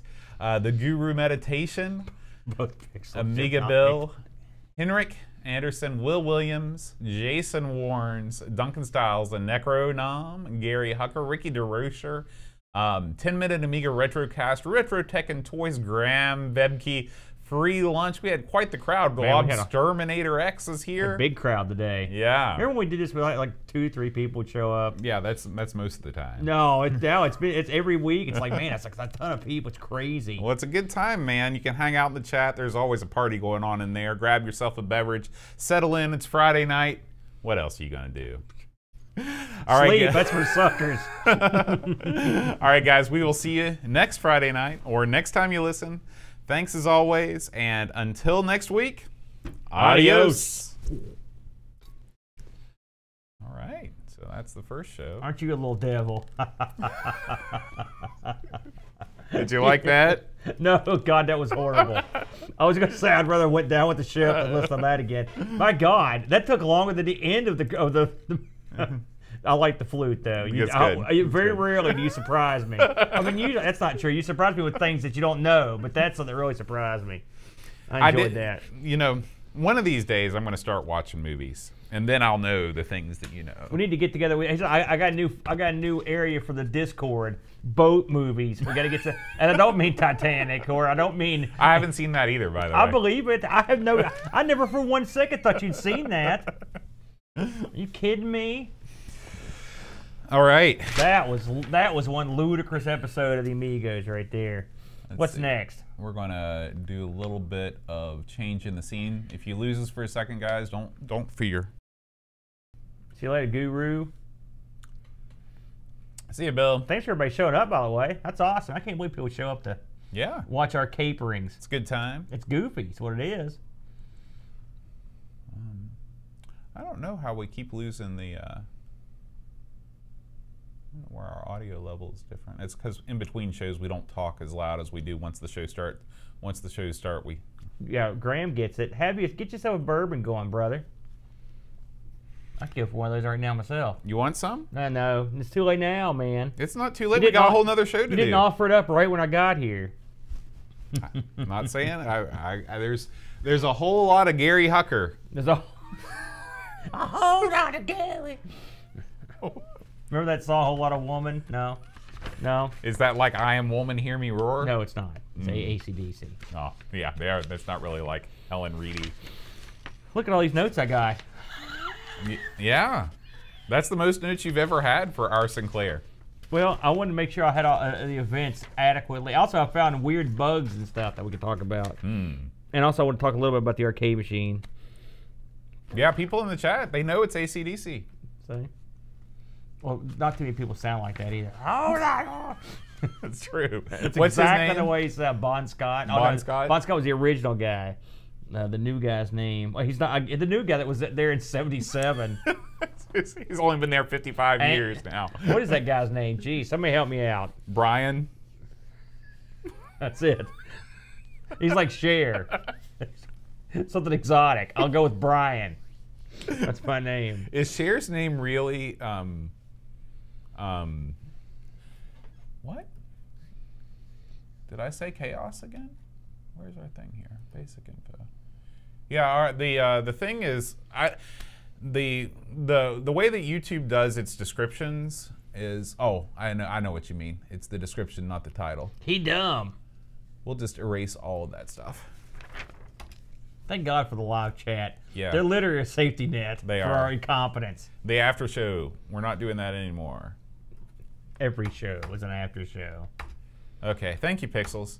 Yeah, I remember Brian Johnson. That's it. There you go. Brian Johnson. He's the guy that wrote. No, that's Bruce Johnson. I write the songs that make the whole world sing. Right. It was that Barry Manilow? Mm-hmm. I love Barry Manilow. You know he's. Oh Mandy. He's alive, right? Yeah. I just haven't heard from him lately. Well, people were he went out of vogue for a while. Yeah. Did you know Barry Manilow? I mean, because someone that sings as smoothly as him would beat you down with that flute, just for being a singer. I used to love that Copacabana song. I used to belt that out. At the Copa. Mm-hmm. You ever listen to the lyrics of that? Yeah, it's a crazy story. It's sad. It's a story of murder and mayhem. We were listening to Kenny Rogers the other day. What was the name of his band, The Fifth Dimension? Mm-hmm. You ever heard that song?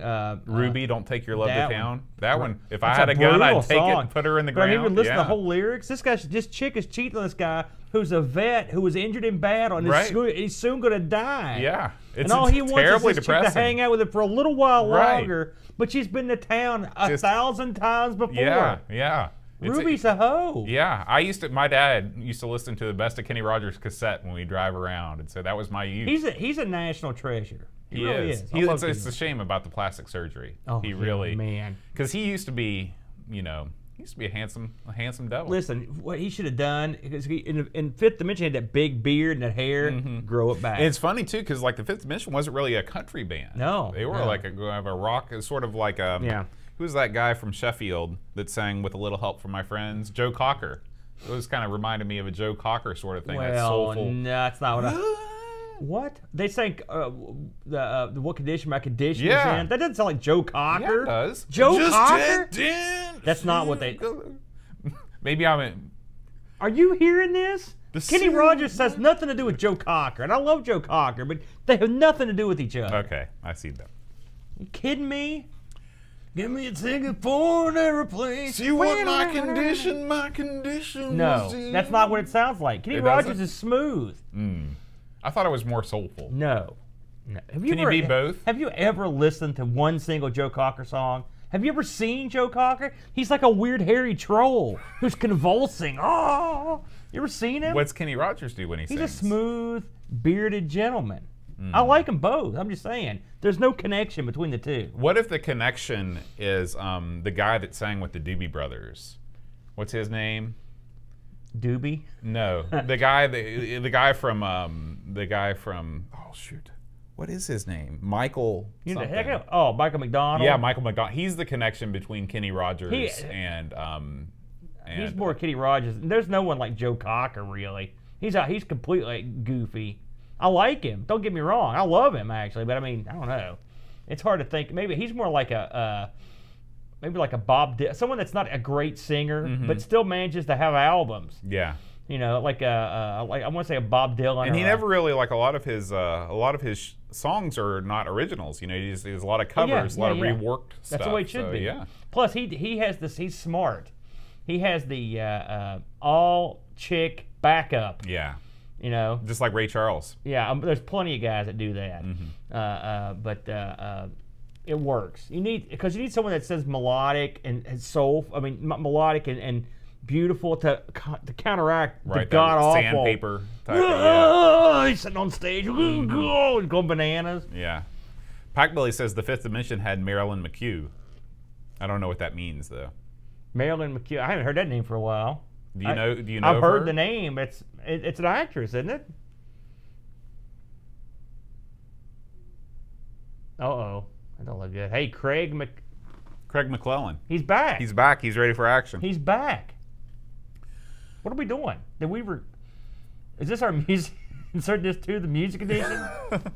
I don't know. Oh, it's because I've got it. Okay. I thought it was the 5th edition. Was it the 1st edition? Kenny Rogers and I think you're thinking of the Fifth Dimension. Excuse me. Yeah. Is it New Edition? That was not in that. See, I know music. I'm not it's not like it is. Well, he wasn't in that.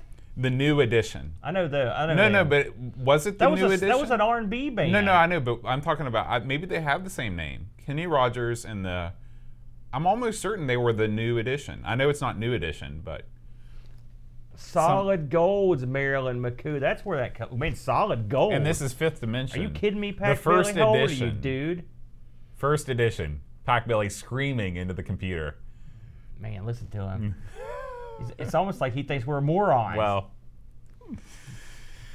you can't be as old as us, Pack. About me. Pack, because your memory goes in the boat. It does. The week I've had, I should be walking around like Joe Cocker. Oh, help me, huh? I need a little help from my friends. He achieved Andre levels of drinking. Who's that? Joe Cocker. You should watch his documentary on Netflix. Oh, I would like to. It's very good. Yeah. It's very good. It was one of those. Yeah, but I mean, he's still alive, isn't he? No, he's no longer Did he pass with us. away? Yeah. Oh, man, that's a letdown. Yeah, not long ago. But what are we doing? Well, I figured we might do our Sinclair. Oh, yeah. That's a good show, too. Look, my head's... I was going to say, I'll make that a little smaller so you're not... There we go. Ow. Did you see the, the little covers for the videos when you do it on YouTube? Uh-huh. I thought this was so clever. And no one said a word about it. No, even Brent. When we did Satan's Hollow, I take a little picture and like from the show. Right. We don't pose or anything. I find a funny picture. Yeah. And I found a funny picture that made it look like Satan was breathing fire on my head. Nothing. Well, that's comedy. YouTube thumbnails are very small, so most of the time you don't. Oh, you can tell. I didn't notice. I was not a fan of the black and white games. I feel like that had some. That had some. What do you mean? They were both black and white. Yeah, but it had some repercussions on the number of views. I think nobody wants to watch Zebra. That's because when you're linking that up, let me tell you something, brother. What do you put down? You can't put black and white games. No, I'm talking about just putting the zebras behind you. Whenever I see zebras, I turn it off. I don't like those guys. They're scary. Zebras? Yeah, it's not. It's an abomination. You can't have a black and a white striped animal. Listen, you can't hate something for a living. You can't hate something because it exists, but maybe zebras don't like you. We haven't really discussed what they think of me. Well, trust me, they're not into you. I don't care about. I would have had the big, ugly, scary centaur guy on there. Listen, the numbers don't matter because I'm an artiste, brother. That's true. That's true. You are. That's right. And I may not be appreciated in my lifetime. You know how it is. Once you put something on YouTube, it's forever. Oh man. Oh God! Don't say that. Jiminy Christmas. You know, it's funny. One of my kids, my students, this is the first time this has ever happened before. I was like fixing something in the band room. He's like, "Mr. Charles, I saw you on YouTube."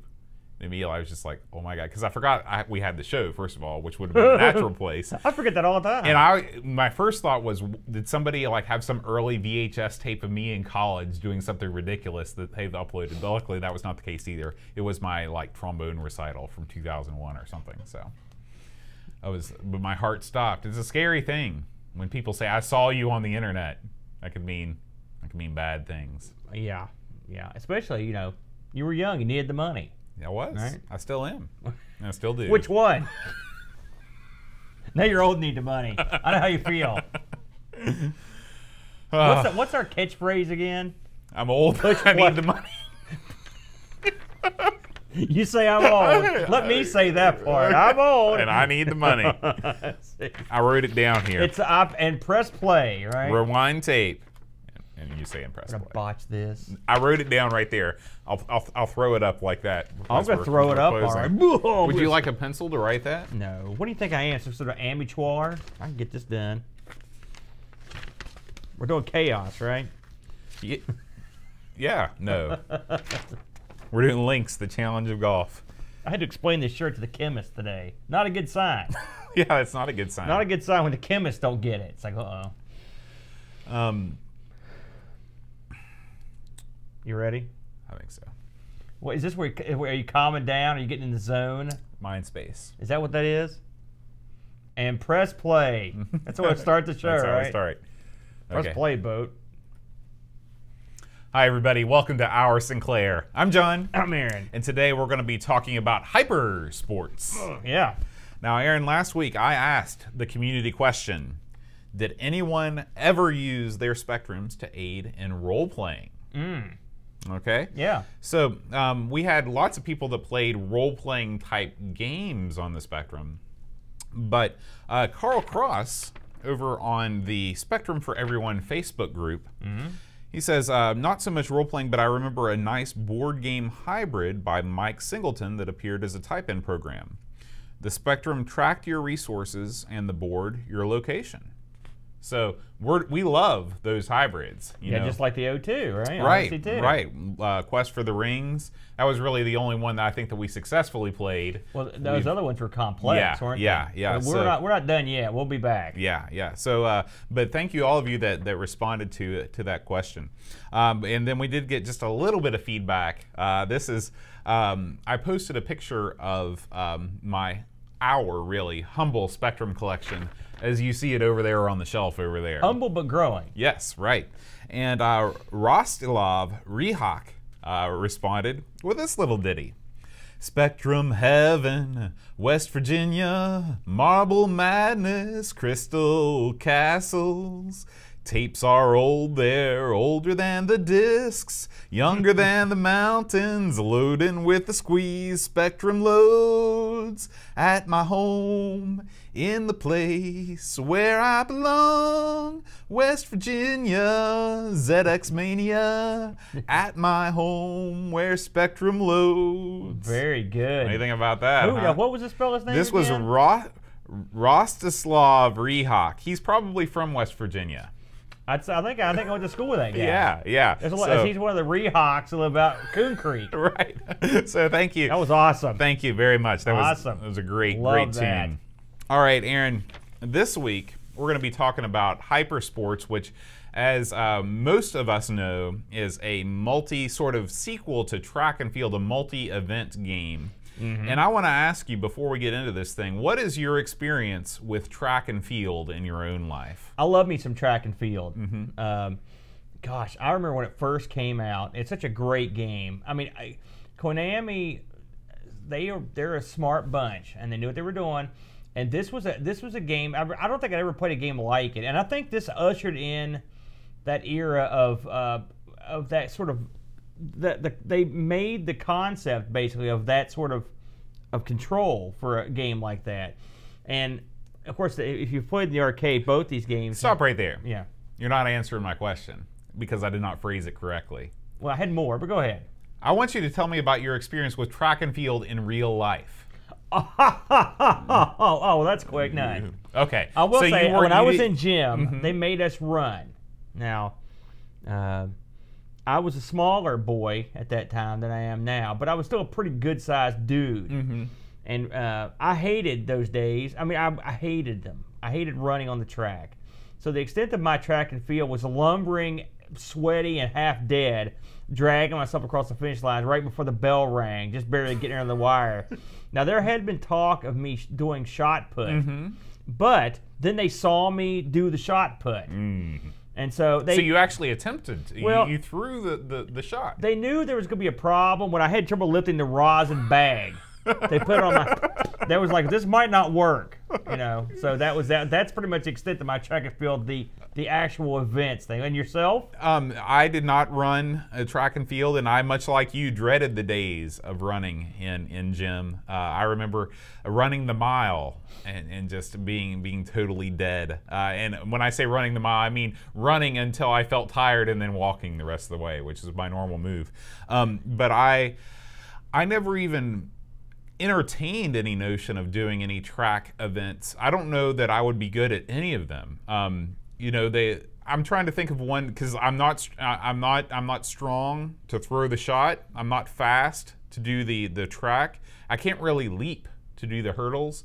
Maybe if they brought back the javelin, I feel like I could throw a pretty mean javelin. What about skeet?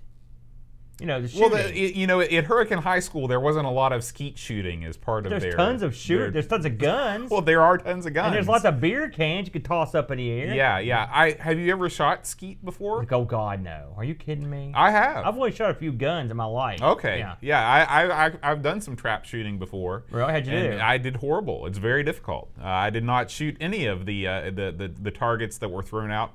But I'll tell you, the idea of skeet shooting is really cool, and I'm much better at it in video game form. I'm glad to hear that you hated running, because I'm not the only one. And when I ended up doing the 10K, I did that for my brief. There's a window in my life where I was in the best shape I ever was, and I ran that thing, the nightmares.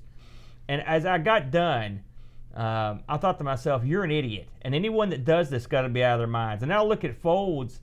On our Discord, who runs 400 million miles. It's a marathon a day. He's a what maniac. He does. Yeah. And so I was like, how can you get in shape like that? It's amazing. It is. It is amazing. It is. So anyway, now you can resume your track and field video game story. Outstanding. So anyway, track and field, never seen anything like it. It did bring forth that sort of buttons to move type thing. It worked, and it worked well. Is that the first game you could think of that had that sort of back and forth type motion? Well, I'm going to think, because track and field came out in '83, and I'm trying to think of when Decathlon came out in the Atari. It was because it would be close. Of course, it uses the waggle system, not the buttons. Right. But I used to have a track and field controller for my 2600 that had 2 buttons for running and 1 for jumping. I believe that was actually packed with the 8-bit version of track and field. I wish I hadn't sold that. In retrospect, it's a really cool controller. But I actually played a track and field one time at a local arcade that they had replaced the buttons with a trackball. That was awesome. You could really get great scores on that. And then another thing track and field was real famous for was gimmicks to hit the buttons faster. Pencil was one, and there was other things. How did the trackball work? Wow. Like that. You just like a continuous momentum of the ball. Have you ever pinched your skin between the trackball and the panel? You know, it's bad. The first arcade game I ever owned was Golden Tee 97. And when I do that run up to and you catch the heel of your a pain like no other. But I love me some track and field, and coincidentally, my brother is who is no good. Is tremendous at games that involve hitting buttons rapidly. So it's kind of depressing to play these games because he's so good at them, but they are fun. And so when we saw Hyper Sports come out in the arcade, we were very excited because we'd been such big fans of track and field. And it came out in '84, and it was more of the same, basically. Now, I didn't like Hyper Sports as much as track and field, but part of it's because I was used to track and field. Part was I was good at track and field. I've never been great at Hyper Sports. I've been okay, but I think it was pretty successful. In fact, I read that they had just released in the last couple of years, they've released like a new updated version of the track and field games for the modern console, which is kind of cool, or arcade. And so the people still dig them. You still hear people talk about track and field quite a bit. Not so much Hyper Sports, but still, it's basically the same I got to be thing. honest with you. I'd never heard of Hyper Sports before we did this. Yeah, and I know quite a few arcade games. Never heard of this one. What I remember about it is that the cabinet was like black and I think it was black and orange checkerboard or something weird, and the marquee like that too. And it was weird looking. It's interesting too because you rarely see, at least I rarely see, track and field machines at classic arcades. I think I might have seen one or two in my life. They're beat all to hell. And maybe it's just because they take so much damage, but it's definitely not up there in the echelon of Miss Pac-Man or Gallagher or something like that. No, that's absolutely correct. But we're both big fans of the games stuff. Yeah, summer games, California games. And again, I can't tell you the exact date that Decathlon was released, David Crane's Decathlon for the 2600, but. That's a very similar game that I enjoyed, and so those games are fun. It's the athletic, especially maybe because I'm an athletic bum. That might be part of it, but it's fun. You can have all your buddies play together, and you've got your world records and stuff. So they've always enjoyed it. So when this popped up, I was very excited. Yeah, because I was a big fan of the other version. This, of course, Hyper Sports arcade game was made by Konami. It came from Japan. The Japanese name of it's Hyper Olympic 84. Oh, so I like that. That gives you an idea of. It's good on them for releasing it in '84, an Olympic year. Yeah, well, for some people, because that was that the year that Moscow was not part of the. Well, you got to think there was we had boycotted one Olympics and they boycotted the other. That's true. One. Yeah. So that is the year that West Virginia's Mary Lou Retton took the gold. It was in L.A., right? 84 Olympics? I believe so. Yeah. Is that the one that's not the one where Ali lit the torch, is it? I think it is. I think it was. Man, that was so moving. I'll never forget that. That Randy Newman song, I Love L.A. I hate that song. Really? Here's another guy who Big can't nasty sing. redhead at my side. What a weird looking guy Randy Newman is. He's not normal like us. He's a mutant of some sort. So, let's talk about the ZX Spectrum. Oh, sorry, the ZX Spectrum. I'm going to try to correct myself. I know people, that drives them nuts.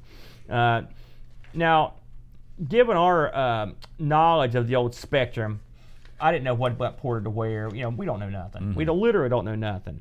And so here this comes. So this got released on a lot of the old systems. By the way, there's a SG-1000 version of this we have to look into sometime. Oh, man. Yeah, I know. This came out in the Amstrad, the BBC Micro, the C64, which I've not played it, but I've heard it's excellent, MSX, and the Speccy. If you've not played these games before, just to summarize briefly what you do is you play an Olympic athlete and you are tasked with going through these different events. And the way you go through them is, for running, there are 2 run buttons and then there's a action button. So for most events, let's use swimming as an example, so that's the first event you play in Hyper Sports. You will hit those buttons as fast as you can to move. They really should be called move buttons, not really run buttons because you're swimming. But you hit them both like as fast as you can, like you play the bongos, and then something will happen that will require you to hit the action button. In the case of swimming, it will be you need to take a breath. So you'll hit these. The cue will come up on the screen, and then you hit the action button, and then you get back to hitting those other buttons as quick as you can. Right. This is pretty much a rinse and repeat way you do it. Not every event, but a lot of the events that involve running, that's how you do it. And then the action button will throw a javelin or breathe or whatnot.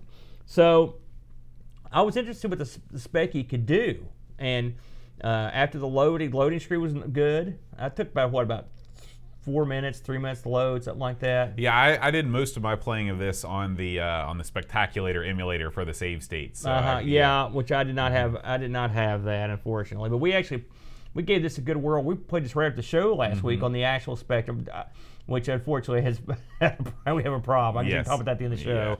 Yeah. So what is in Hypersports? You've got several events here. You've got your swimming, right? Then you've got your skeet shooting. Something simply known as the long horse. I've got a word for it, but I don't want to say it on this show. Archery, the triple jump, and weightlifting. Now, some versions of this game, including the arcade, had another event called the pole vault. Now, I can tell you that I didn't get far enough in this game to see that, but from what I've read, it's not in the Specky version. Pole vault. So the weightlifting seems to be the last event. This thing loads up. It gives you the choice of joystick or keyboard. It also lets you, thankfully, change your keyboard setup. This is one of the rare games, in my opinion, and we'll see what you think, but the keyboard is probably the best way to go in terms of your control. We use the joystick when we play the last one. I use the stick exclusively. Okay. Now, why is that? Just because, I really like my stick, and what I would do actually is especially with the weightlifting, because it was so brutal, is I would actually go back and forth. I would hold the stick part of the stick and move my hand, move the base of the stick, for a while, and then I would switch off back and forth. Yeah. But I could see, using the rubber keys of the Spectrum itself. Boy, that would be rough on that system. Oh yeah, but I mean, you're right. But since I was emulating it, since I don't have a Specky, it was okay. What I set my keys to were the control button, I think it was, or shift and M, and the space bar as my action button. Oh, okay. So the game has only one player, which we noticed right away. That's a bummer. The arcade, you can have multiple players, and but you can understand. I guess I can understand why it's only got one, because you can't really play, especially if you're playing two. Can you imagine two people pounding on the Specky? Oh my gosh! Well, that thing could be dead as a doornail. I can forgive not having two players simultaneous, but there is no reason in the world why you couldn't do a hot seat multiplayer with this game and just have people go back and forth. You could. But I think people are not since there are events in the arcade version that you play at the same time. That would be different. Like you play swimming at the same time, or the running events, not pole vault, but like in the first one you do the sprint at the same time. So but I mean, could you do hot seat? Yes. So I agree with you on that. So let's talk about the events here, Boat. And we'll just go in order as they appear, and I'll tell you when I didn't get any further. Okay. So the first event was swimming. You basically start with about 5 other swimmers, I think, and you get a whistle and then a gun. You take off and you're swimming. And you're hitting your buttons as fast as you can, or waggling your joystick, and then you hit the action button to breathe. So I watched you do this the first time, and your guy drowned several times on the way to the. I had a hard time breathing. Yeah, but I mean it's pretty simple event. I mean, it's a lot like a sprint or a hurdle. Yeah, it's like the full-on sprint of track and field with an extra task of having to breathe every so often. Right. And not knowing exactly when that moment is coming up. Right. The next event was skeet shooting.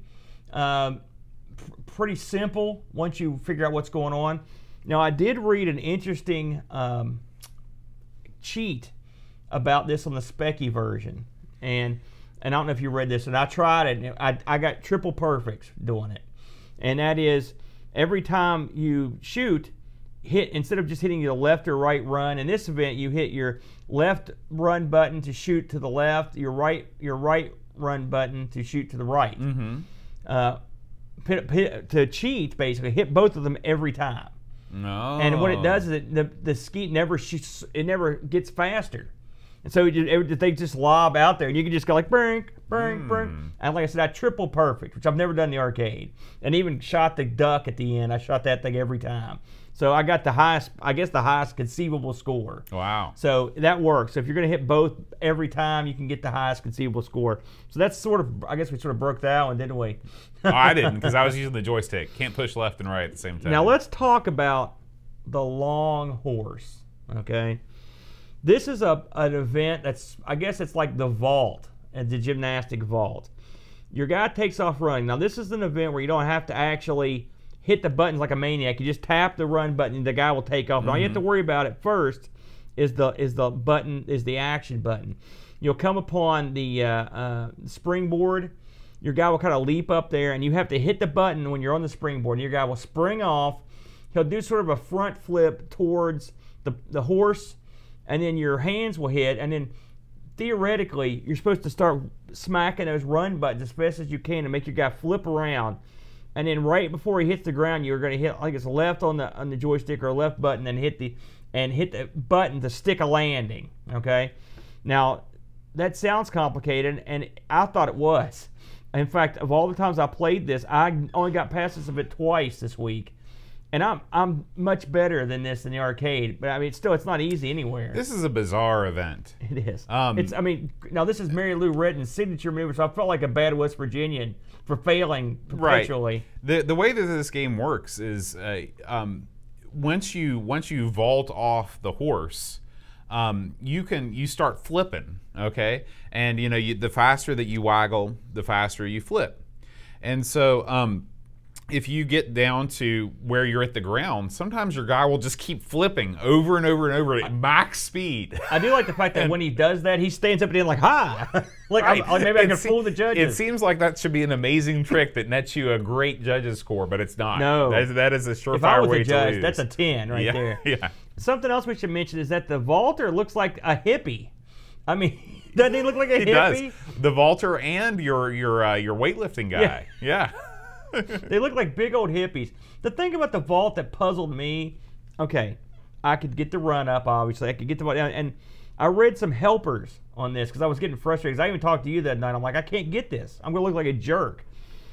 Hitting the action button at the end of the springboard is better because that gets you towards the end of the horse.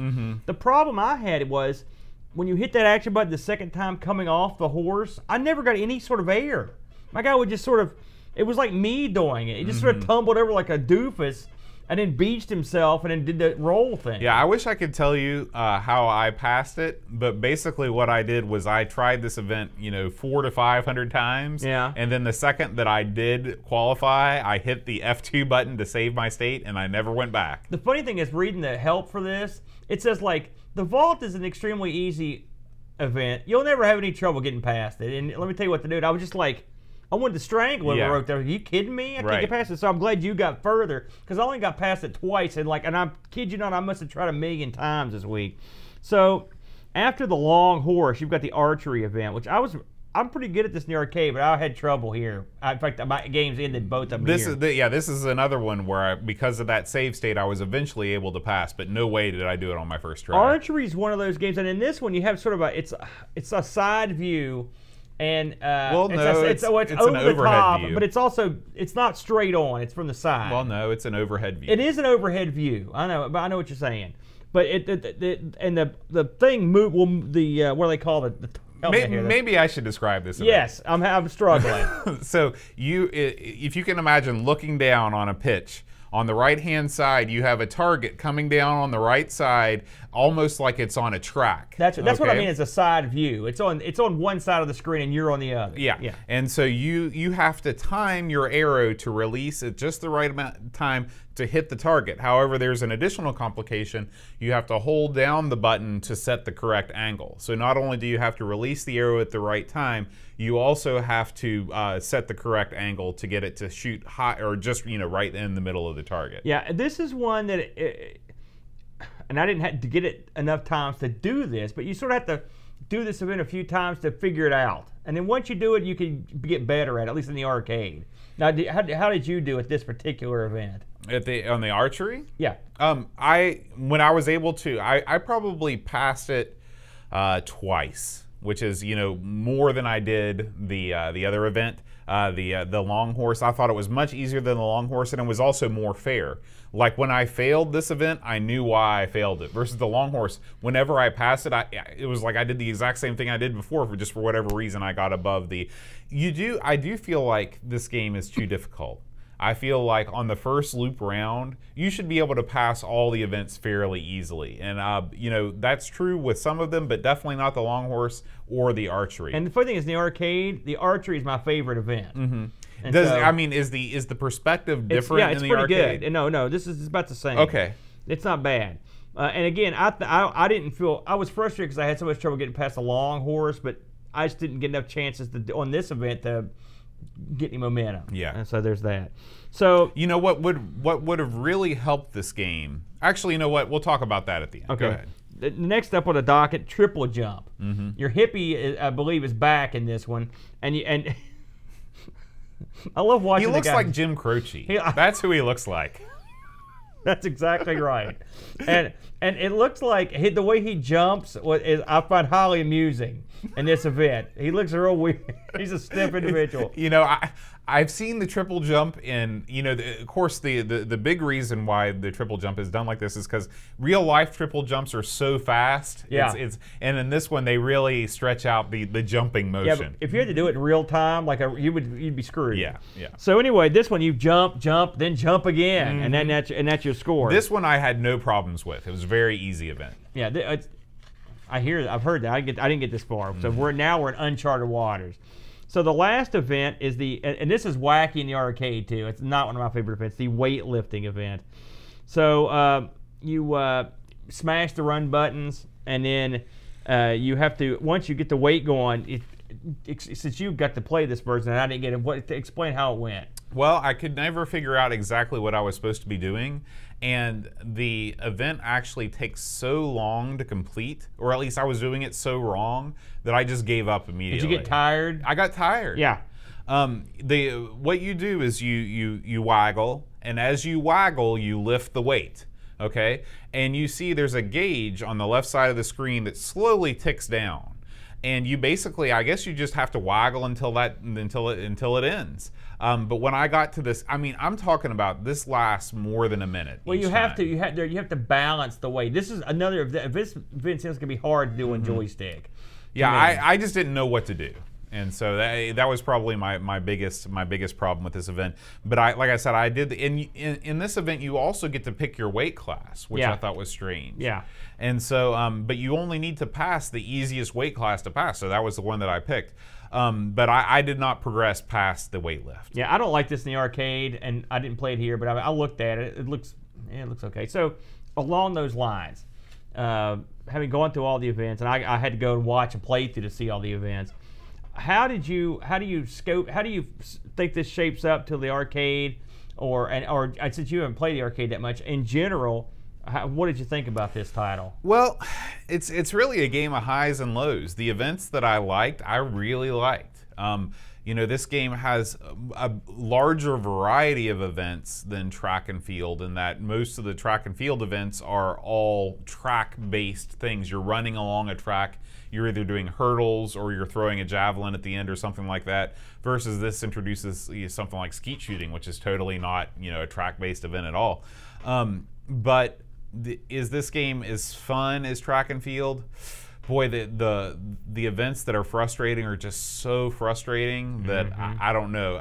I'm really eager to try the Spectrum version of track and field just to see how it compares. I'm most familiar with the Atari 8-bit version. I think this is an admirable attempt. I'm not going to kill this game because I think they did a pretty good job. What I will kill is I think the part of the problem is the actual arcade game is flawed, and flawed I mean it's just not as they took like the crappy events that didn't come in track and field. Track and field's got your money events. You got your high jump, you've got your javelin, you've got your hurdles, you've got the hammer throw. This tried to go a little bit outside that box, and I don't think it was that successful. I mean, if you want my opinion, for example, the vault in Summer Games is better. You know, a lot of events in Summer Games are better than these, in my opinion. And more interesting too. Now there were no the Epic's Games series of games. These were console and computer releases only. There were never any arcade versions. No, there weren't. But I mean, like I think World Games has weightlifting. I mean, some of these events are featured in other stuff, swimming. You know. Now, what would you say your favorite game is, or the game of this type? It's hard to. I'd have to set because there were newer ones released that were really good. But I mean, of the class of this era, track and field's tough to beat. But you know, Summer Games was good. You know, Summer Games 2, Winter Games, those are all good titles. California Games, which are getting outside the box a little bit. I thought they were all fairly equal. Where would you put something like Combat School in this? I didn't play that much of that. Really? Yeah, so that's not when I played that much. That was another Konami game. You Yeah. know, Konami released a ton of these things, and that's what Brent, your brother, introduced me to it. I really like it. You know, I think that the shooting is very fun in that game, and it's basically like a basic training mini game. You know, but this game, all that said, I thought it was okay. I think the reasons I couldn't do well at some of the events just was on the basis that I still wasn't very good, I think eventually you could get better. I mean, but I've heard weightlifting is extremely difficult for anybody. I have heard that, and of course the problem is now that I know how to cheat at the trap shooting, it's no fun. Right. So that's out. Right. You know, and I can't get past. Well, you could always just not cheat. No, you got to cheat. Although even without cheating, I could crush that event as you saw. So. But overall, I thought it was, you know, it was okay. Now, some of the particulars about this. This game was the biggest. And maybe someone can clue us in what this means. This game was the biggest selling Spectrum game of the month in the Gallup charts. Have you ever heard of these charts? I think for at least 1 month, this game got a lot of DAP. And the Spectrum version of this game was voted the 59th best game of all time on the Your Sinclair official top 100 games of all time list. Pretty high. Yeah. So, you know, of course, we've played, what, 3 or 4 games now, so it's too early to say. And I don't think it's a bad game. I think this game wasn't super great in the arcade. Right. My brother would disagree. He's probably screaming at the screen right now. So, I looked at some reviews on this. And man, the good thing about the Spectrum is like there were 400 billion magazines supporting this. We didn't get any of this back over here. So, just to touch on a few of these. Crash gave this an 8.85. Sinclair user gave it a 7.85. Your Spectrum gave it a 9.85. Pretty high scores. The people over at World of Spectrum gave this a 7.97. So, you're looking at that. You're in that high C, low B area there. Yeah. Which I would probably say, yeah, that's about right. I mean, the gameplay's fine. That's the funny thing. I mean, once you know what you're doing and you get better, I think the play's fine. It's not the prettiest game I ever saw, but I mean, I thought it was. I will say there's a noise you make when you like the one I heard a lot on the skeet shoot of this crowd noise. That's no good. It's sort of like a combination of like a car crash slowed down and a toilet flushing. It is an abrasive noise. Right. You know. We got one review from our Discord server. Chris Folds says a cracking conversion of the arcade classic. A little easy, he says. Wow, that makes me feel like a dummy. Lack of events ultimately kill its longevity, but one you keep coming back to for a quick bash on. 7.5 out of 10. Okay, that's about what it's been getting. And from the chat, Pixels at Dawn says the Gallup charts were the weekly UK games charts by sales. Wow, I wish we had those. We never seen any of that stuff. Now, did you give a look on eBay to see? Oh, I did actually. I'm glad you mentioned that. There were a few copies on eBay. Let me dig them back up here. You know, the good thing about these Spectrum, when you find them, they're cheap. So the tape and the case, I saw these going for $4 in the UK and $9 in Spain. Oh. So cheaperoo. That's US bucks, by the way. Now, our community question this week, Aaron, All right. is what is your favorite Spectrum multi-games game? Okay. Because I know that they all came out on the Spectrum too. Good. We could use some help, some hints. Yeah, because we both love the games, and so let us know which ones had the best conversions on the Spectrum. We love aquatic games. Mm-hmm. We love what was the circus one that we? Oh boy, you asked me too quick. I can't remember. You know, on the Amiga, we like that one. So there's we like I pretty much like it's caveman games. Yeah, I like that one. It was like Hard Hat Harry's Big Top of Fun or something like that. No, it wasn't Hard Hat Harry. That's a whole other game. God. But anyway, as we close up the show, I just want to thank you all for listening and remind everybody that we tape this show live every Friday. You can come join us on YouTube. You can, just like the fine folks that are in there right now, like Pixels at Dawn, Stefano Pavone, Will Williams, Henrik Anderson, Graham Vebke, Necronam, Lobsterminator X, Matthew Perron, Andy Davis, so Pack Billy. Thanks everybody for turning up and watching us live. Of course, it's also available after the fact in both audio and YouTube forms. If you are wanting to subscribe to this in audio form, you can go to oursinclair.com, or you can just find us on iTunes or Stitcher or however you get your podcasts. We're everywhere. If you like this show and you want to support us, you can go over to Patreon and go to patreon.com/OurSinclair. There's a bevy of great rewards for you to avail yourself of if you want to support the show. You can give us any feedback you have at feedback@OurSinclair.com.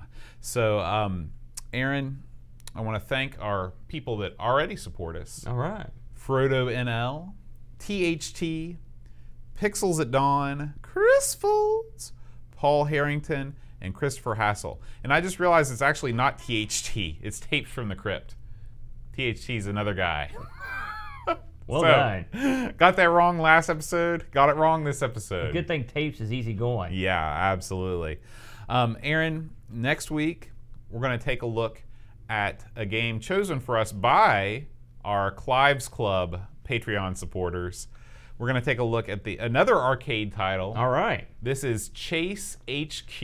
I have heard so much about this over the years. This one has got this is widely regarded as one of the best arcade conversions ever on the Spectrum. Both worth checking out in its 48K and 128K incarnations. We're going to look at both of them. We're going to look at both of them. All right, outstanding. All right, guys. That sounds great. We will see you next week. Keep on playing the Spectrum, and until then, rewind tape and press play. That's it. I remembered. We both remembered. It was great. We should get the shirts made up. Mine just says press play. And you can just go like this until then, and then I'll go. And now we don't even say anything. Well, I'd be pointing at myself first, right? That's right. You don't point at me. Oh, and then I would point at you. Oh, and then I point at you. That's right. That's right. I don't know how well that would work in the audio, though. You don't want to buy. You don't want to get a shirt that says rewind tape on it, nothing else. I don't know. How well that's going to sell in the T-shirt shop. Hey, maybe I'll make one. Maybe I'll make a. I'd like to get some Sinclair shirts going. Yeah, I need to plug the store more often. You know what I looked up last night? I couldn't find any. I'm giving you $1 million idea. Is this another wrestling shirt idea? No, I'm giving you $1 million. Here's what I want. I want a shirt, a simple shirt, and all it has on it is the logo from the Action Max. Okay. That's all I want. I'll make it. And maybe there's a film roll behind the logo. That's what I want, the Action Max logo. Craig, thank you for becoming a supporter, man. We appreciate it. You are awesome. And Pixel Vixen, of course, we already knew you were awesome. So, but yeah, that means a lot to us. Thanks, we really guys. appreciate your support. And of course, all the rest of you that have been supporters forever and ever and ever. And double supporters. Double super supporters. Duper supporters. Yeah. Clive's Club. I'm having fun with this Spectrum gimmick. Yeah. I was apprehensive at first, but so far, I love arcade ports, and I also like not having any idea what's going on. Mm-hmm. We also like simple games. Yeah, but I mean, yeah, that's true. And also going back into the 8-bit. I mean, this era I haven't got to play much of for a long time, and so it's kind of fun. It's fun to go back and look at that stuff. I just dig it. Yeah, you know? I do. Yeah. Plus, the Spectrum is just so different than everything else that we got. It is. So. I mean, really, the action and stuff. The thing is a smooth little. It's amazing that little doodad can get that much action. Oh yeah, which we should tell people because we teased that earlier. So I killed our Spectrum. Sorry, I did it. Last week I was having tons of fun playing Hypersports. I was having so much fun that I did not switch the Spectrum off. The party kept going in Spectrum land. You almost choked me there. What a party. It got a little heated. It got a little heated, and now unfortunately our Spectrum is no more. You get lots of colorful squares when you plug the Spectrum in. As most of you know, the Spectrum is not equipped with an on-off switch, and when you forget to unplug it, it stays on. So I've been talking to Sanxion about possibly getting a replacement board, or he said that our current board, I took a picture of it, and he's like, yeah, there's no hope for that board. So oh my gosh, is it that bad? Well, I guess it was not in great shape when we received it. It had been there had been some modifications to it by a previous owner. Man, did Huck send us that one? Yeah, he sent us that one. Huck, you might want to ask Huck for some advice. He's a super genius. Yeah, I'll have to. I was nervous to approach the Huck. Because he'd ruined his gimmick? Because I ruined his gimmick. Oh, man. And so... can anyone in the chat room explain to us why there was no on-off button on this thing? Yes. Tim told me. He said it was strictly a cost-cutting measure. Oh, man, you can't... And so... You can't not have an off button, man. Yeah, it's craziness. I sent a picture of the board, and he's like, well, it could be this, this, and this, and this, but by the time you buy all that, you should probably just get a new Spectrum. I'm going to get you a gimmick so you can turn that thing on. I've got the gimmick right there. Oh, okay. So you took my advice. Yeah, I moved it off the table. So here in Amigos Studios, let me give you all a little tour of what's been going on over here. Man, was that your back that did that noise? Yeah, hey, my back, my knees. Good Lord. Holy smokes, you're falling apart, If bro. I wasn't a martial arts master, I'd be in trouble. Is that what it is, the martial arts? Tell Chad to stop beating you with them sticks. Oh, man, we got a day of beating with sticks tomorrow. Oh, man. So over here now, in place of the Spectrum and the Atari, we have the dual processor, dual 800 megahertz G4. Plastic fantastic. Yeah, plastic fantastic. It don't work. The hard drive's busted. It's fantastically down. Yeah, so, but look forward to some streaming from that in the future. You didn't leave this thing on, did you? No. Okay. No. And then over here on the other side of Amigo Studios, right next to the pinball machine, is both the Atari 1200 XL powered by the Commodore 1702 monitor and the unfortunately non-functional Spectrum with the JVC PAL NTSC dual monitor. Do I need to look at the Spectrum, or are you just going to wait till you talk to your guy? Well, you can look at it. You can do whatever you want to it. You can't hurt it. I may have you bring that over tomorrow. Yeah. Well, you can take it home. Oh, with you I can tonight. hurt it. I can hurt it big time. It doesn't matter now. It's over. The party's over. Yeah. Yeah. Yeah, Pixel, it's not a mirror duel, it's a Quicksilver. It's a generation before. This one is the one that I lusted after when I started working at Apple. Gary has already chimed in. Oh, there we go. The Huck is in the house. All right. Are you fuming, Gary? I'm sorry, Gary. I apologize. It was totally my fault. I know what happened. I wrecked the world. Right before he went to bed, he's getting unplugged. He goes, "Nah, let's see what Gary thinks of this." I laughed to myself. Pouring booze in it. Good Lord, man. We'll make it right, Gary. Yeah, yeah. Unfortunately, but like I said, you know, I'll send you a picture of what it looks like when you turn it on. So, all right, guys, we're closing her down. Thanks for coming out, guys. Yeah. It was a great crowd tonight. It was great. I love seeing the chat go by. It's awesome. Right. Yeah, it. thank you guys for staying up late with us. I know it's going to be good times for the next 6 months or so because we're starting an hour earlier for them because they don't do daylight savings time. Damn, it's all part. Or actually, I think they do, but it's later or something. Well, it works out good for us. I don't know That's how great. it works, but anyway. All right, see Have you guys. a good night, guys.